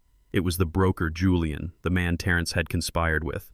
"I didn't know anything about this. I was lied to." Julian ran for door like a rat fleeing a sinking ship. In 5 minutes the room was empty. The waiters were clearing the glasses. The music had stopped. Only 3 people remained on the dance floor. Me standing tall in my tuxedo, and Terrence and Brittany standing in the ruins of their life, watching the screen where the red numbers continued to glow, judging them. Terrence fell to his knees. "It is over," he whispered, staring at the floor. "It is all over." I looked down at him. I walked over to the podium and picked up the remote. I pressed the power button. The screen went black, plunging them back into the shadows. "It was over a long time ago, son," I said. "You just didn't read the balance sheet." The silence in the grand hall was not peaceful. It was the heavy, suffocating silence of a battlefield after the cannons have stopped firing. The last of the guests had fled their luxury cars, peeling out of the driveway, leaving skid marks on my cobblestones. The waiters had retreated to the kitchen, sensing the violence in the air, and wisely choosing to stay out of the crossfire. The only thing left in the room was the wreckage. Broken crystal glasses lay scattered like diamonds in the rough puddles of vintage wine soaked into the Persian rugs like fresh blood, and the smell of expensive perfume turning sour, mixed with the sweat of desperation. I stood in the center of the room, adjusting my cuffs, looking at the 2 people who were supposed to be my legacy. Terrence and Brittany stood near the stage, surrounded by the debris of their social lives. They looked small. They looked broken. The arrogance that had fueled them for years had evaporated, leaving behind something much uglier and much more pathetic. I expected anger. I expected them to scream at me, to storm out, to blame me for ruining their night. But I underestimated the survival instincts of a parasite. When a parasite realizes its host is not dying, but is in fact stronger than ever, it does not let go. It digs in deeper. Brittany was the first to move. She wiped the tears from her face with the back of her hand, smearing her mascara into dark bruises under her eyes. She looked at me standing there in my tuxedo, looked at the power I radiated, and something clicked behind her eyes. It was a terrifying transformation. 1 second she was a weeping victim, the next she was a dawning realization. She smoothed her wine-stained dress. She forced her trembling lips into a smile that was shaky and terrified, but a smile nonetheless. "Dad," she whispered. The word hung in the air like a toxic cloud. She had never called me Dad. She had called me Bernard. She had called me the old man. She had called me, "Hey you," but never Dad. She took a step forward, navigating around a pile of broken glass. "Dad," she said, her voice gaining strength, pitching up into that sweet saccharine tone she used when she wanted something. "Is it really true? Do you really own all this?" I did not answer. I just watched her calculating the distance between us. Brittany let out a breathless laugh, shaking her head as if we had all just shared a wonderful inside joke. "Oh my God, Bernard," she giggled. "Walking faster now. You got us. You really got us." This was a test, wasn't it? It was just a big, elaborate test to see if we could handle the pressure. She reached me, and before I could step back, she threw herself at my feet. She didn't kneel. She collapsed, clutching my legs, hugging my knees, burying her face in the fabric of my custom trousers. "I am so sorry, Dad," she sobbed, her voice muffled against my leg. "I am so sorry. We were just stressed. The gala was so important, and we were just trying to be perfect. We didn't mean any of those things we said about you being a janitor. We were just joking. You know, our sense of humor, right? We were just trying to motivate you, trying to get you to play along with the theme." She looked up at me, her eyes wide and pleading, trying to summon tears that weren't there. "You are amazing, Dad," she gushed. "You are a genius, a secret billionaire.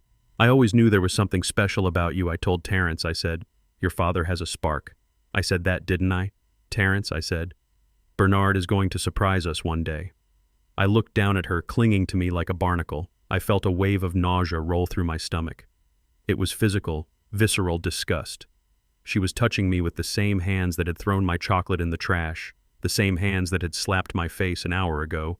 I tried to pull my leg away, but she held on tight. "We love you so much, Dad," Brittany continued, her nails digging into my leg. "We are family.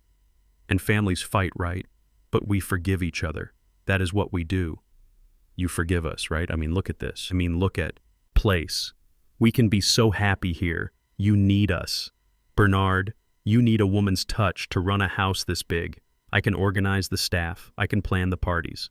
We can be a team." She was already moving in. She was already measuring the drapes in her mind. I looked at Terrence. He was standing a few feet away, watching his wife grovel. He didn't look disgusted. He looked thoughtful. He was processing the numbers, the debt, the audit, the prison sentence. And then he looked at me. He didn't kneel. He was too proud for that. But he walked over his hands in his pockets, trying to adopt a casual posture, trying to act like we were just two men discussing the weather. "You know," Dad, Terrence said, his voice raspy. "She is right. You really played us." He shook his head, letting out a chuckle that sounded like dry leaves cracking. "Why didn't you tell me?" Terrence asked, a hint of accusation creeping into his tone. "Why the secret? Why let me humiliate myself asking for loans from sharks when you were sitting on $900 million? We are blood. Dad, you watched me struggle. You watched me drown in debt, and you just sat there in your rental house watching TV." Why, I looked at him. The audacity was breathtaking. "I watched you struggle," I asked quietly. "I paid for your education. Terrence, I bought your first house. I gave you every opportunity to succeed. You didn't struggle. You squandered." Terrence waved his hand, dismissing my words as if they were annoying flies. Okay, sure. I made some bad investments," Terrence said. "But that is business, Dad. You know, business. You are a tycoon, apparently. You know you have to spend money to make money. I was just taking risks. Just like you did with TechCorp. He stepped closer, entering my personal space, smelling of stale scotch and fear. But look, it doesn't matter now, Terrence said, smiling a smile that didn't reach his eyes. The important thing is that we are okay. You are rich. I am your son. It stays in the family. He put a hand on my shoulder, squeezing it familiarly. So here, though, is the plan. Dad, Terrence said, lowering his voice to a conspiratorial whisper. The auditors are coming on Tuesday. It is a misunderstanding, really, just a cash flow issue. But if they see the negative balance, they will make a fuss. It could get messy, legal messy. And you don't want that, Dad. You don't want the Freeman name dragged through the mud just when you came out as a billionaire. It would hurt your stock prices. He paused, waiting for me to agree, waiting for me to panic about the reputation he had already destroyed. So Terrence continued, his eyes locking onto mine, intense and greedy. I need a bridge loan, just a small one. $5 million, I can wire it to the firm. Monday morning, clear the books and the auditors go away. Then we can sit down and restructure my portfolio. Maybe I can come work for you, manage the estate. I mean, I know real estate, Dad. I can help you. He squeezed my shoulder harder. And be honest, Dad, Terrence said, his voice dropping even lower. It is $5 million. It is pocket change to you. And it is going to be mine eventually anyway, right? I mean, I am your only son. When you go, it all comes to me. So really, you are just giving me an advance on my inheritance. It is my money. Just a little early. I stood there frozen. The world seemed to slow down. An advance on his inheritance. He was standing over the grave. I wasn't even in yet, counting the coins on my eyes. He was looking at his father, not as a human being, but as a walking ATM that was malfunctioning by not dispensing cash fast enough. He didn't care about the humiliation. He didn't care about the lies. He didn't care that he had tried to sell my home out from under me. All he cared about was that the bank was open and he wanted to make a withdrawal. Brittany sensed my hesitation and doubled down, squeezing my leg harder. Please, Daddy, she whined. Think of the scandal. If Terrence goes to jail, it will look so bad for you. You have to help him. You have to help us. We are your children. We are all you have. Who else is going to take care of you when you get really old? You don't want to be alone, do you? The threat was veiled but clear. Pay us or die alone. I looked at Brittany, looked at the fake tears tracking through her makeup. I looked at Terrence, looked at the entitlement etched into every line of his face. I felt a sudden clarity, a cold, sharp clarity that cut through the emotion. I reached up and removed Terrence's hand from my shoulder. I didn't shove him, I just lifted his hand by the wrist and dropped it like it was a dead fish. Then I looked down at Brittany. Get up, I said. My voice was not loud, it was not angry. It was the voice of a man who is done negotiating. Brittany blinked, confused by the lack of warmth. She slowly released my legs and stood up, smoothing her dress, trying to regain some dignity. But failing, I stepped back, creating a physical distance between us, a chasm that could never be crossed. You ask why I didn't tell you, I said, looking from one to the other. I didn't tell you because I wanted to see who you were when you thought I had nothing. I said, and you showed me. I walked over to the table where a bottle of champagne was still sitting in a bucket of melting ice. I pulled out the bottle, dripping water onto the marble floor. You treated the janitor like garbage, I said, turning back to them. You mocked his clothes, you mocked his car. You made him stand in a bathroom and hand you towels. You treated him as less than human because you thought he had no power. I poured a glass of champagne, watching the bubbles rise. And now that you know I have power, you love me. Now that you know I have money. I am suddenly daddy and a genius. I took a sip of the wine. It was crisp and cold. That is not love, I said, setting the glass down hard. That is prostitution. Brittany gasped, her hand flying to her mouth. How dare you, she whispered. And you, Terrence, I said, turning my gaze to my son. You think this money is yours? You think it is your birthright? You think you are entitled to $5 million to cover up your crimes because you share my last name? I laughed, a dry, humorless sound. You said it yourself tonight, son. You are a self-made man. You said you succeeded despite me. Well, congratulations. I reached into my tuxedo pocket and pulled out a folded piece of paper. It wasn't a check. It was the receipt for the tuxedo Steinberg had brought. I am granting your wish. Terrence, I am letting you be self-made. I am not giving you $5 million. I am not giving you $5,000. I am not giving you 5 cents. Terrence's face turned a color I had never seen before, a mix of purple and gray, rage and terror warring for dominance. You can't do that, he screamed. You can't let me go to jail. I am your son. It is my money. It was never your money. I roared, my voice echoing off the walls. It was my sweat. It was my labor. It was my life. And as for my inheritance, I looked at them both with a finality that terrified them more than the police ever could. You are right, Terrence. I need to think about where my money goes when I die. And since I have seen how you treat the poor, I think I know exactly where it belongs, and it is not in your pocket. I turned to the shadows where Steinberg was waiting. Arthur, I said. Yes, sir. Steinberg stepped forward. Show them the door. Terrence lunged at me, his hands curled into claws, desperate, violent. You old bastard, he screamed. Give me the money. But he never reached me. Marcus, my head of security, stepped out from behind a pillar. He moved with a speed that belied his size. He intercepted Terrence, grabbing him by the back of his tuxedo jacket and jerking him backward off his feet. Terrence hit the floor hard, the wind knocked out of him. Brittany screamed, backing away. Get them out of here, Marcus, I said, turning my back on them. I have a meeting with my granddaughter in the morning, and I don't want the house to smell like trash. I walked toward the library, leaving them screaming, leaving them begging, leaving them to face the consequences they had bought and paid for.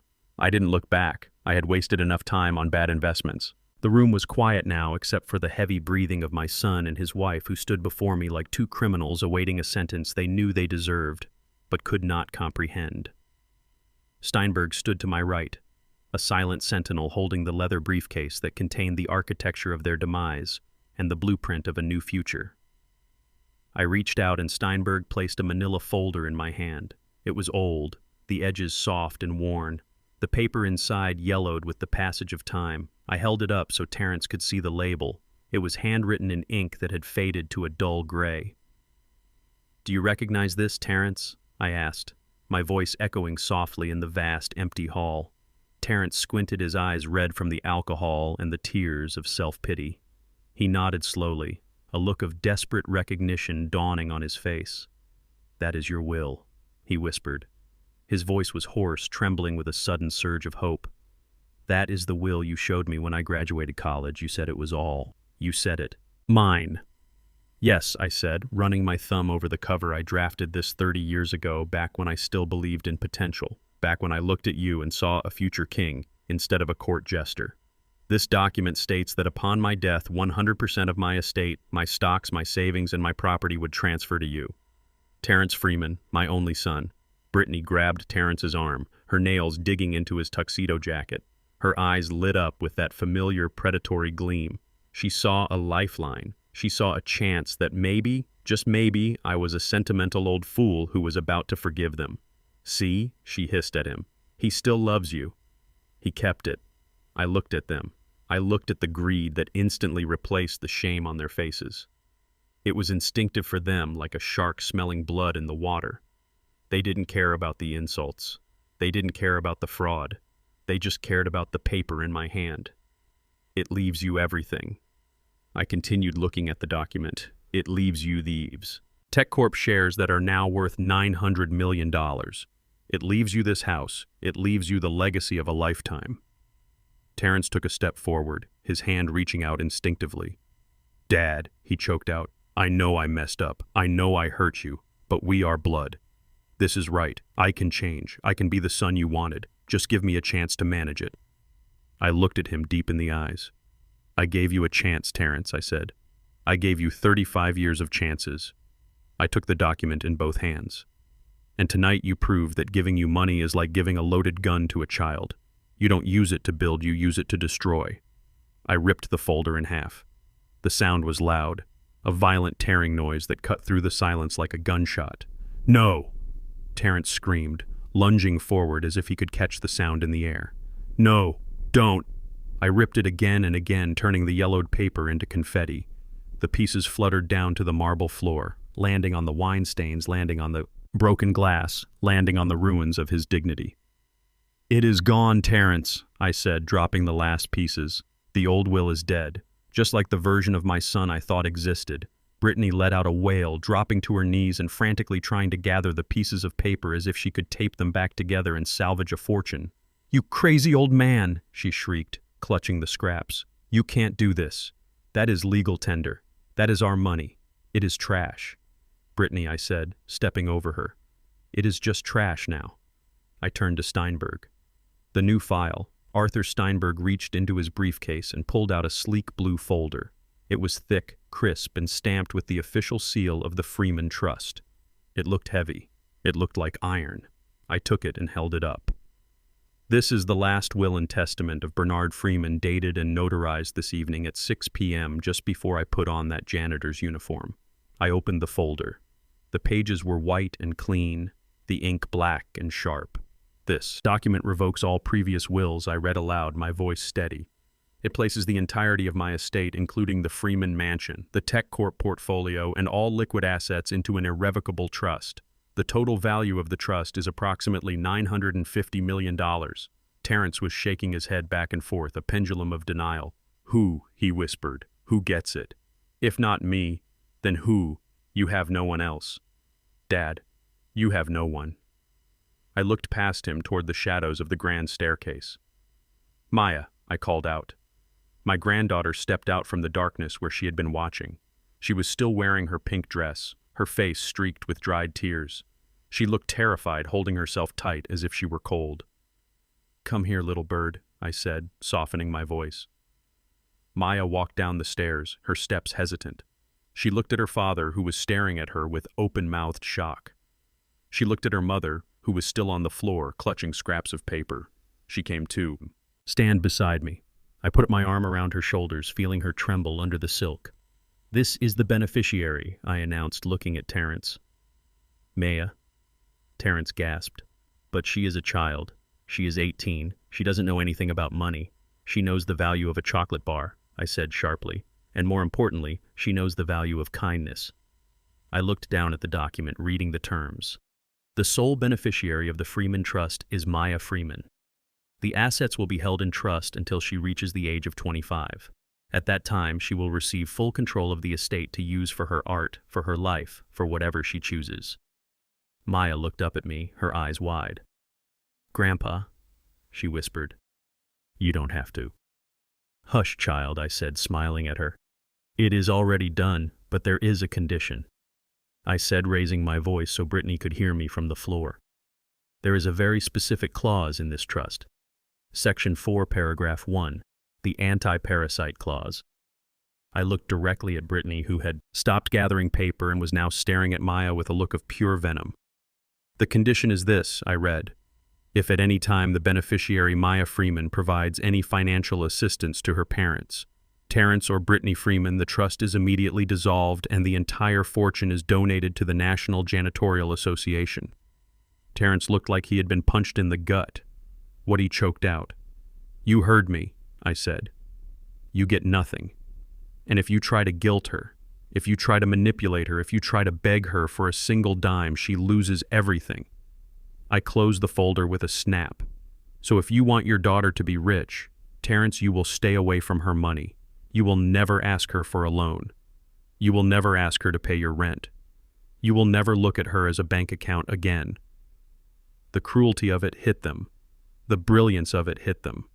I hadn't just cut them off. I had built a wall around my granddaughter that they could never breach if they tried to bleed her dry. They would only destroy the very thing they coveted.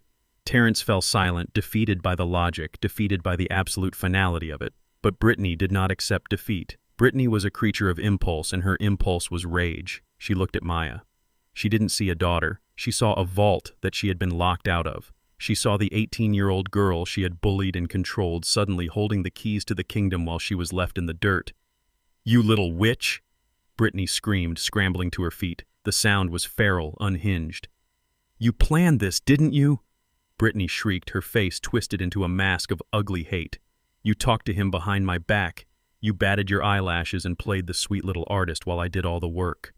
She lunged. She moved faster than I expected, fueled by the adrenaline of a woman who had lost everything.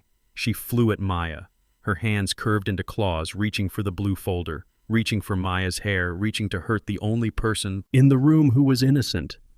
Give it to me, Brittany screamed. Give me the paper. You don't deserve it. You are a stupid girl. You are nothing without me, Maya screamed, shrinking back behind me, terror flashing in her eyes. I tried to step in front of her, but I was 71 and Brittany was young and desperate. She grabbed Maya's arm, digging her nails in hard enough to draw blood. You ungrateful brat, Brittany yelled, shaking her. Give it to me. Get off her, I roared, raising my cane, but I didn't need to use it. A shadow moved across the stage, massive and fast. It was Marcus, my head of security. He didn't shout. He didn't hesitate. He moved with the kinetic efficiency of a wrecking ball. He intercepted Brittany mid-scream, gripping her by the waist and lifting her feet clear off the ground. Let me go, Brittany shrieked, kicking and thrashing her heels, scraping against Marcus's shins. Let me go. It is my money. It is mine. Marcus didn't even grunt. He walked her backward away from Maya, away from me, like he was carrying an unruly child. Control yourself, Marcus said, his voice deep and calm, or you will be restrained. He dropped her onto the floor near the exit, hard enough to knock the wind out of her. Brittany gasped, sprawling on the marble, her dress riding up her hair, a bird's nest of chaos. She looked up at us, chest heaving. You stole my life, she sobbed, pointing at Maya. You stole my life. I stepped forward, putting myself between her and my granddaughter. You stole your own life, Brittany, I said, my voice cold as ice. You stole it the moment you decided that money was more important than family. You stole it when you threw away a chocolate bar because it wasn't fancy enough. You stole it when you slapped a 71-year-old man for ruining a dress. I looked at Marcus. Get them out, I said. Marcus signaled to two other guards who stepped out from the wings. Take them to the curb, Marcus ordered, and call the police regarding the assault on the young lady. Terrence looked at me one last time. Dad, please, he whispered. I turned away. I looked at Maya, who was holding her arm where her mother had grabbed her. Are you okay, little bird? I asked. She nodded, wiping her eyes. I am okay, Grandpa, she said. I put my arm around her and walked her toward the library, away from the screaming woman and the broken man. The money is safe, I said to her. And now, so are you. The grand hall was quiet now, the kind of quiet that follows a hurricane when the winds have died down and all that is left is the wreckage. My son, Terrence, and his wife Brittany stood near the massive oak doors, their shoulders slumped, their spirits broken. They looked like refugees in their own lives, stripped of their dignity and their future. They turned to leave, eager to escape the burning gaze of the father they had underestimated, eager to get into their luxury car and drive away to lick their wounds in private. But I was not done. I stood at the base of the grand staircase, my hand resting on the polished banister. Steinberg stood to my left, holding the deed. Marcus stood to my right, a wall of muscle and loyalty. Halt, I said. The single word cracked through the air like a whip. Terrence froze his hand, hovering over the brass door handle. He turned back slowly. Fear etched into every line of his face. What now? Dad, he whispered. We are leaving. We are getting out. Just like you said. Walked toward them, the sound of my dress shoes clicking rhythmically on the marble floor. I stopped 5 feet away, looking them up and down, analyzing them like assets on a balance sheet. You are leaving. Yes, I said. My voice was devoid of warmth, devoid of anger. It was just business. But you are leaving with exactly what you brought into this relationship. Which is nothing, Terrence frowned, confusion warring with his panic. What do you mean, he asked. We're just going home. I pointed a finger at the shimmering Mercedes key fob clutched tightly in his sweaty hand. That car, I said. Terrence clutched the keys to his chest like a child holding a favorite toy. No, he said, backing up. No, you can't take the car. It is in my name. Is it? I asked calmly. Or is it in the name of a guarantor with an 80% credit score and a substantial portfolio, a guarantor named Bernard Freeman? I held out my hand, palm up. I co-signed the lease. Terrence, I paid the down payment because you said you needed a reliable vehicle for clients. And since you are currently unemployed and facing a criminal audit, I am revoking my guarantee. Steinberg has already contacted the dealership. The repo order is active, effective immediately. Terrence looked at the keys. He looked at the heavy silver fob with the three-pointed star, the symbol of the status he craved so desperately. "Give it to me," I said. He hesitated, his hand shaking. Marcus took a step forward, his boots thudding heavily. "Don't make him take it, Terrence," I warned. Terrence let out a sob, a broken sound of defeat. He dropped the keys into my open palm. The metal was warm from his grip. I closed my fingers around them, feeling the weight of his ego dissolve. "Marcus," I said, handing the keys to my head of security. "Have the car moved to the garage. It will make a nice runabout for the gardening staff." Terrence flinched as if I had slapped him. The gardening staff. It was the ultimate demotion. I turned my attention to Brittany. She was standing against the wall, her arms crossed over her chest, trying to hide the wine stain, trying to make herself small, but she could not hide the glitter of diamonds at her throat and on her wrists. "And you, Brittany," I said. She looked up, her eyes wide and terrified. "What?" she snapped, clutching her necklace. "This is mine. You can't have this." It was a gift from whom I asked, from the husband who stole from his company or from the father-in-law who loaned you $50,000 last Christmas for a business venture that never existed. Brittany went pale. "I know about the boutique." "Brittany," I said, "I know you never opened it. I know you took the seed money I gave you and you went to Tiffany and Company. You bought that necklace. You bought those earrings. You bought that tennis bracelet." I took a step closer, invading her personal space. "That is not jewelry," I said. "That is my money, wearing a costume. Take it off." Brittany shook her head, backing away until she hit the wood of the door. "No," she screamed, "you are a thief. You are robbing me. I am liquidating my assets," I corrected coldly. Steinberg stepped forward, checking a list on his clipboard. Item 1, diamond solitaire necklace, 3 carats, value $15,000. Item 2, platinum tennis bracelet, value $12,000. Item 3, diamond stud earrings, value $8,000, all purchased with funds traced directly to the Freeman Trust loan account. Steinberg looked up over his glasses. "Surrender the items, Mrs. Freeman, or we will add grand larceny to the list of charges the police are currently drafting." Brittany looked at Steinberg, then at Marcus, then at me. She saw no mercy. She saw only the cold, hard wall of consequence.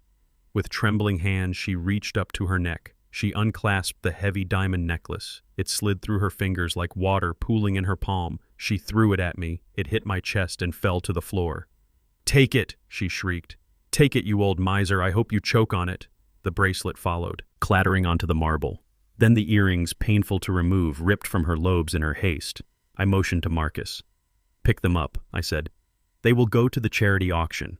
The real one, not the sham my son organized." Now they stood there stripped bare. Terrence without his car, Brittany without her armor. They looked ordinary. They looked small. "Get out," I said, pointing to the door. Terrence pushed the heavy door open. The night air rushed in, cold and biting, carrying the scent of impending rain. They stepped out onto the front porch, shivering instantly in the chill.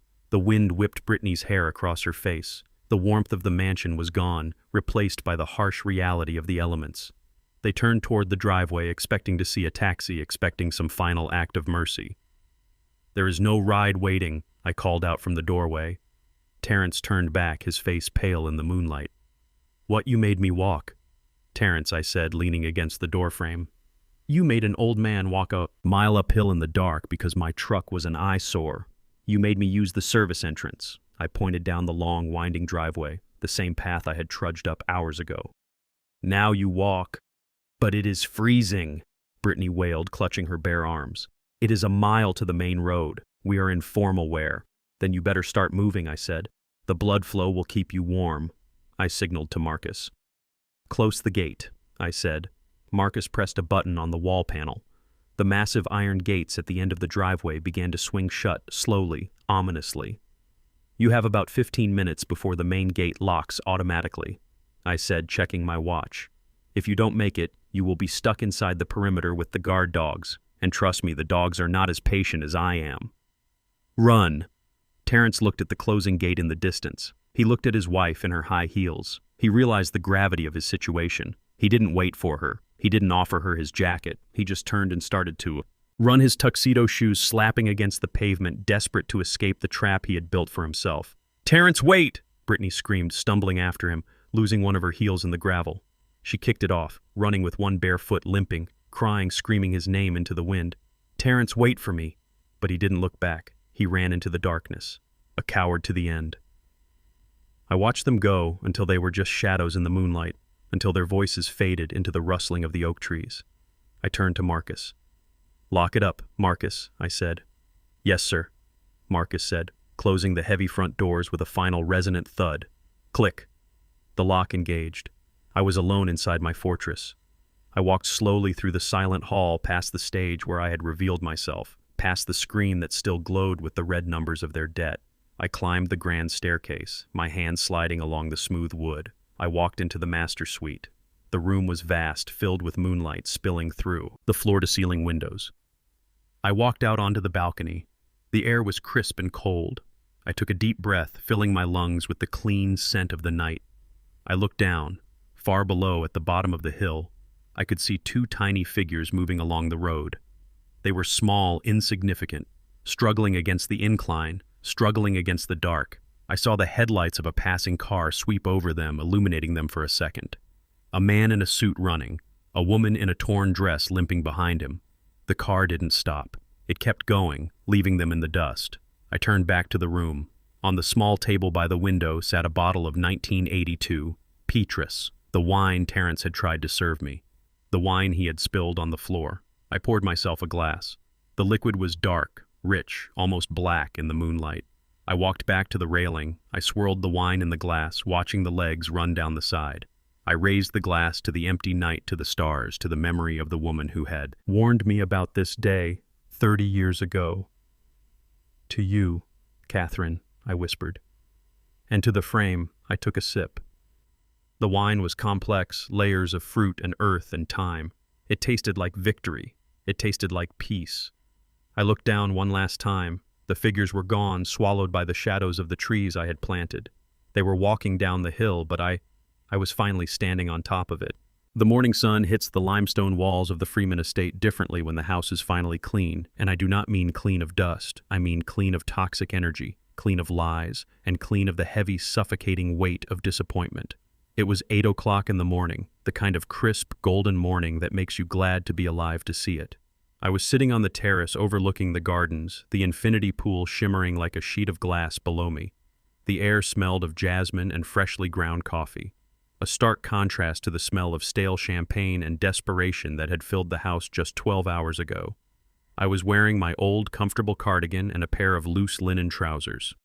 The tuxedo was hanging in the closet, back in its bag where it belonged. I didn't need the armor anymore. The war was over. Across the table from me sat Maya. She looked different this morning. She had washed off the heavy makeup her mother had forced her to wear, revealing the fresh, freckled face of an 18-year-old girl. She was wearing a simple t-shirt and jeans, her hair pulled back in a messy bun. She looked like herself for the first time in years. She was sketching in a notebook, her hand moving rapidly across the paper, capturing the play of light on the water. Wallace, my head of staff, walked out onto the terrace carrying a silver tray. He placed a plate of fresh fruit and warm croissants in front of us, pouring coffee into my ceramic mug. "Good morning, Mr. Freeman," Wallace said, his voice warm. "Good morning, Miss Maya." Maya looked up from her sketchbook. She smiled, a genuine bright smile that crinkled the corners of her eyes. "Good morning, Wallace," she said. "Thank you for the breakfast. The fruit looks amazing." Wallace bowed slightly, a real smile touching his lips. "You are very welcome, Miss Maya." I watched the interaction closely. I watched the way she looked him in the eye. I watched the way she acknowledged his presence as a human being, not just a pair of floating hands serving her food. I waited for Wallace to leave before I spoke. "You know, Maya," I said, breaking the comfortable silence. She looked up, her pencil hovering over the paper. "What, Grandpa?" I pointed to the retreating figure of the butler. "That right there is why you are sitting at this table," I said. "That is why you are the heir to this estate and not your father." Maya frowned, slightly confused. "Because I said thank you," she asked. "Because you meant it," I said. I took a sip of my coffee, letting the warmth spread through my chest. I leaned forward, resting my elbows on the table. "Listen to me, little bird," I said, my voice serious but gentle. "Your father and your mother, They think wealth is what you wear. They think it is the car you drive or the zip code you live in. They think class is something you can buy at a boutique on Fifth Avenue. I gestured around us at the $50 million view, but they are wrong. Money is just a magnifier. Maya, if you are a good person, money makes you a better person because you can do more good. But if you are a bad person, money just makes you a monster. It amplifies the rot. I picked up a strawberry looking at the perfect red fruit. Your mother stood at this gate yesterday and screamed at a security guard because she thought he was beneath her. Your father treated me like a servant because he thought I had no power. That is poverty, Maya. That is a poverty of spirit that no amount of bank transfers can ever fix. Maya looked down at her sketchbook, tracing the lines of the drawing. I was scared I would turn into them, she whispered. I was so scared. Grandpa, they were pushing me so hard to be like them, to marry rich, to forget about art. I thought maybe I was crazy for wanting something different. You are not crazy, I said. You are immune. I reached into my pocket and pulled out a small black card. It was a debit card linked to a modest checking account. It wasn't the millions, not yet, but it was enough. This is for you, I said, sliding it across the glass table. Maya looked at it, hesitating. I don't need money, Grandpa, she said. This isn't for clothes, I said. This is for freedom. I spoke to the dean of admissions at Parsons this morning. The real me spoke to him, the shareholder, the donor. Your acceptance has been reinstated. You start in the fall. Tuition is paid. Housing is paid. Maya's hands flew to her mouth, tears welling up in her eyes. Grandpa, she gasped. But this card, I continued, tapping the plastic. This is for your supplies. This is for paint, for canvas, for charcoal. This is for your tools. I looked her dead in the eye. You are going to New York, Maya, and you are going to work. You are going to work harder than you ever have in your life. You are going to wake up early and go to sleep late. You are going to learn the value of labor just like I did, because the money in the trust fund, that is just a safety net. It is not a hammock. Maya reached out and took the card. Her fingers were trembling. I will work, Grandpa, she promised. I will make you proud. You already have, I said. I sat back in my chair watching her. She was no longer the scared little girl hiding in the hallway. She was an artist with a future. She was the legacy I had been trying to build for 40 years. I realized then that I hadn't failed as a father. I had just skipped a generation. The seed had lain dormant in Terrence, but it had bloomed in Maya. I thought about Terrence and Brittany. I wondered where they were this morning, waking up in a motel room or perhaps on a friend's couch, realizing that the bridge was burned, the Mercedes was gone, and the easy ride was over. I felt a twinge of sadness, the phantom pain of a limb that had been amputated. But mostly I felt relief. The toxicity was gone. The leech had been removed. I looked at the garden. The roses I had planted 20 years ago were in full bloom, vibrant red against the green leaves. They had survived storms, they had survived droughts, and they had survived neglect. But they were still standing strong and beautiful because the roots were deep. I stood up, walking over to the edge of the terrace. The city sprawled out below us, a grid of ambition and noise. But up here it was quiet. Maya stood up and came to stand beside me. She rested her head on my shoulder. What are you going to do now, Grandpa? She asked. I breathed in the clean air. I am going to garden, I said, smiling. I have some weeds that need pulling, and then I think I might go for a drive. The Shelby needs to stretch its legs. Can I come with you? She asked. I looked at her, at the hope and the love in her eyes, the real love, not the transaction kind. Always, I said. I put my arm around her and we stood there, 2 generations of Freemans watching the sun climb higher into the sky, burning away the fog, leaving only the truth. I am Bernard Freeman. I was a janitor. I am a billionaire. But most importantly, for the first time in a long time, I am a grandfather. And my house is finally a home. Moral lesson. True wealth is not loud. It whispers. Poverty is not a lack of money. It is a lack of character. My family saw a janitor and treated him like trash, proving that their class was only skin deep. When you judge someone by their shoes, you miss the path they walked to get there. Never let disrespect slide just because it comes from blood. Sometimes you have to be the villain in their story to be the hero in your own piece. Build your empire in silence and let your success make the noise. If you enjoyed this story of justice and karma, please please hit that like button and subscribe to the channel. It helps us share more stories like this with the world. Turn on notifications so you never miss a beat. And tell me in the comments, have you ever had to cut off a toxic family member to save your own peace? I read every single one. Until next time, keep your head up and your circle small. Stay safe.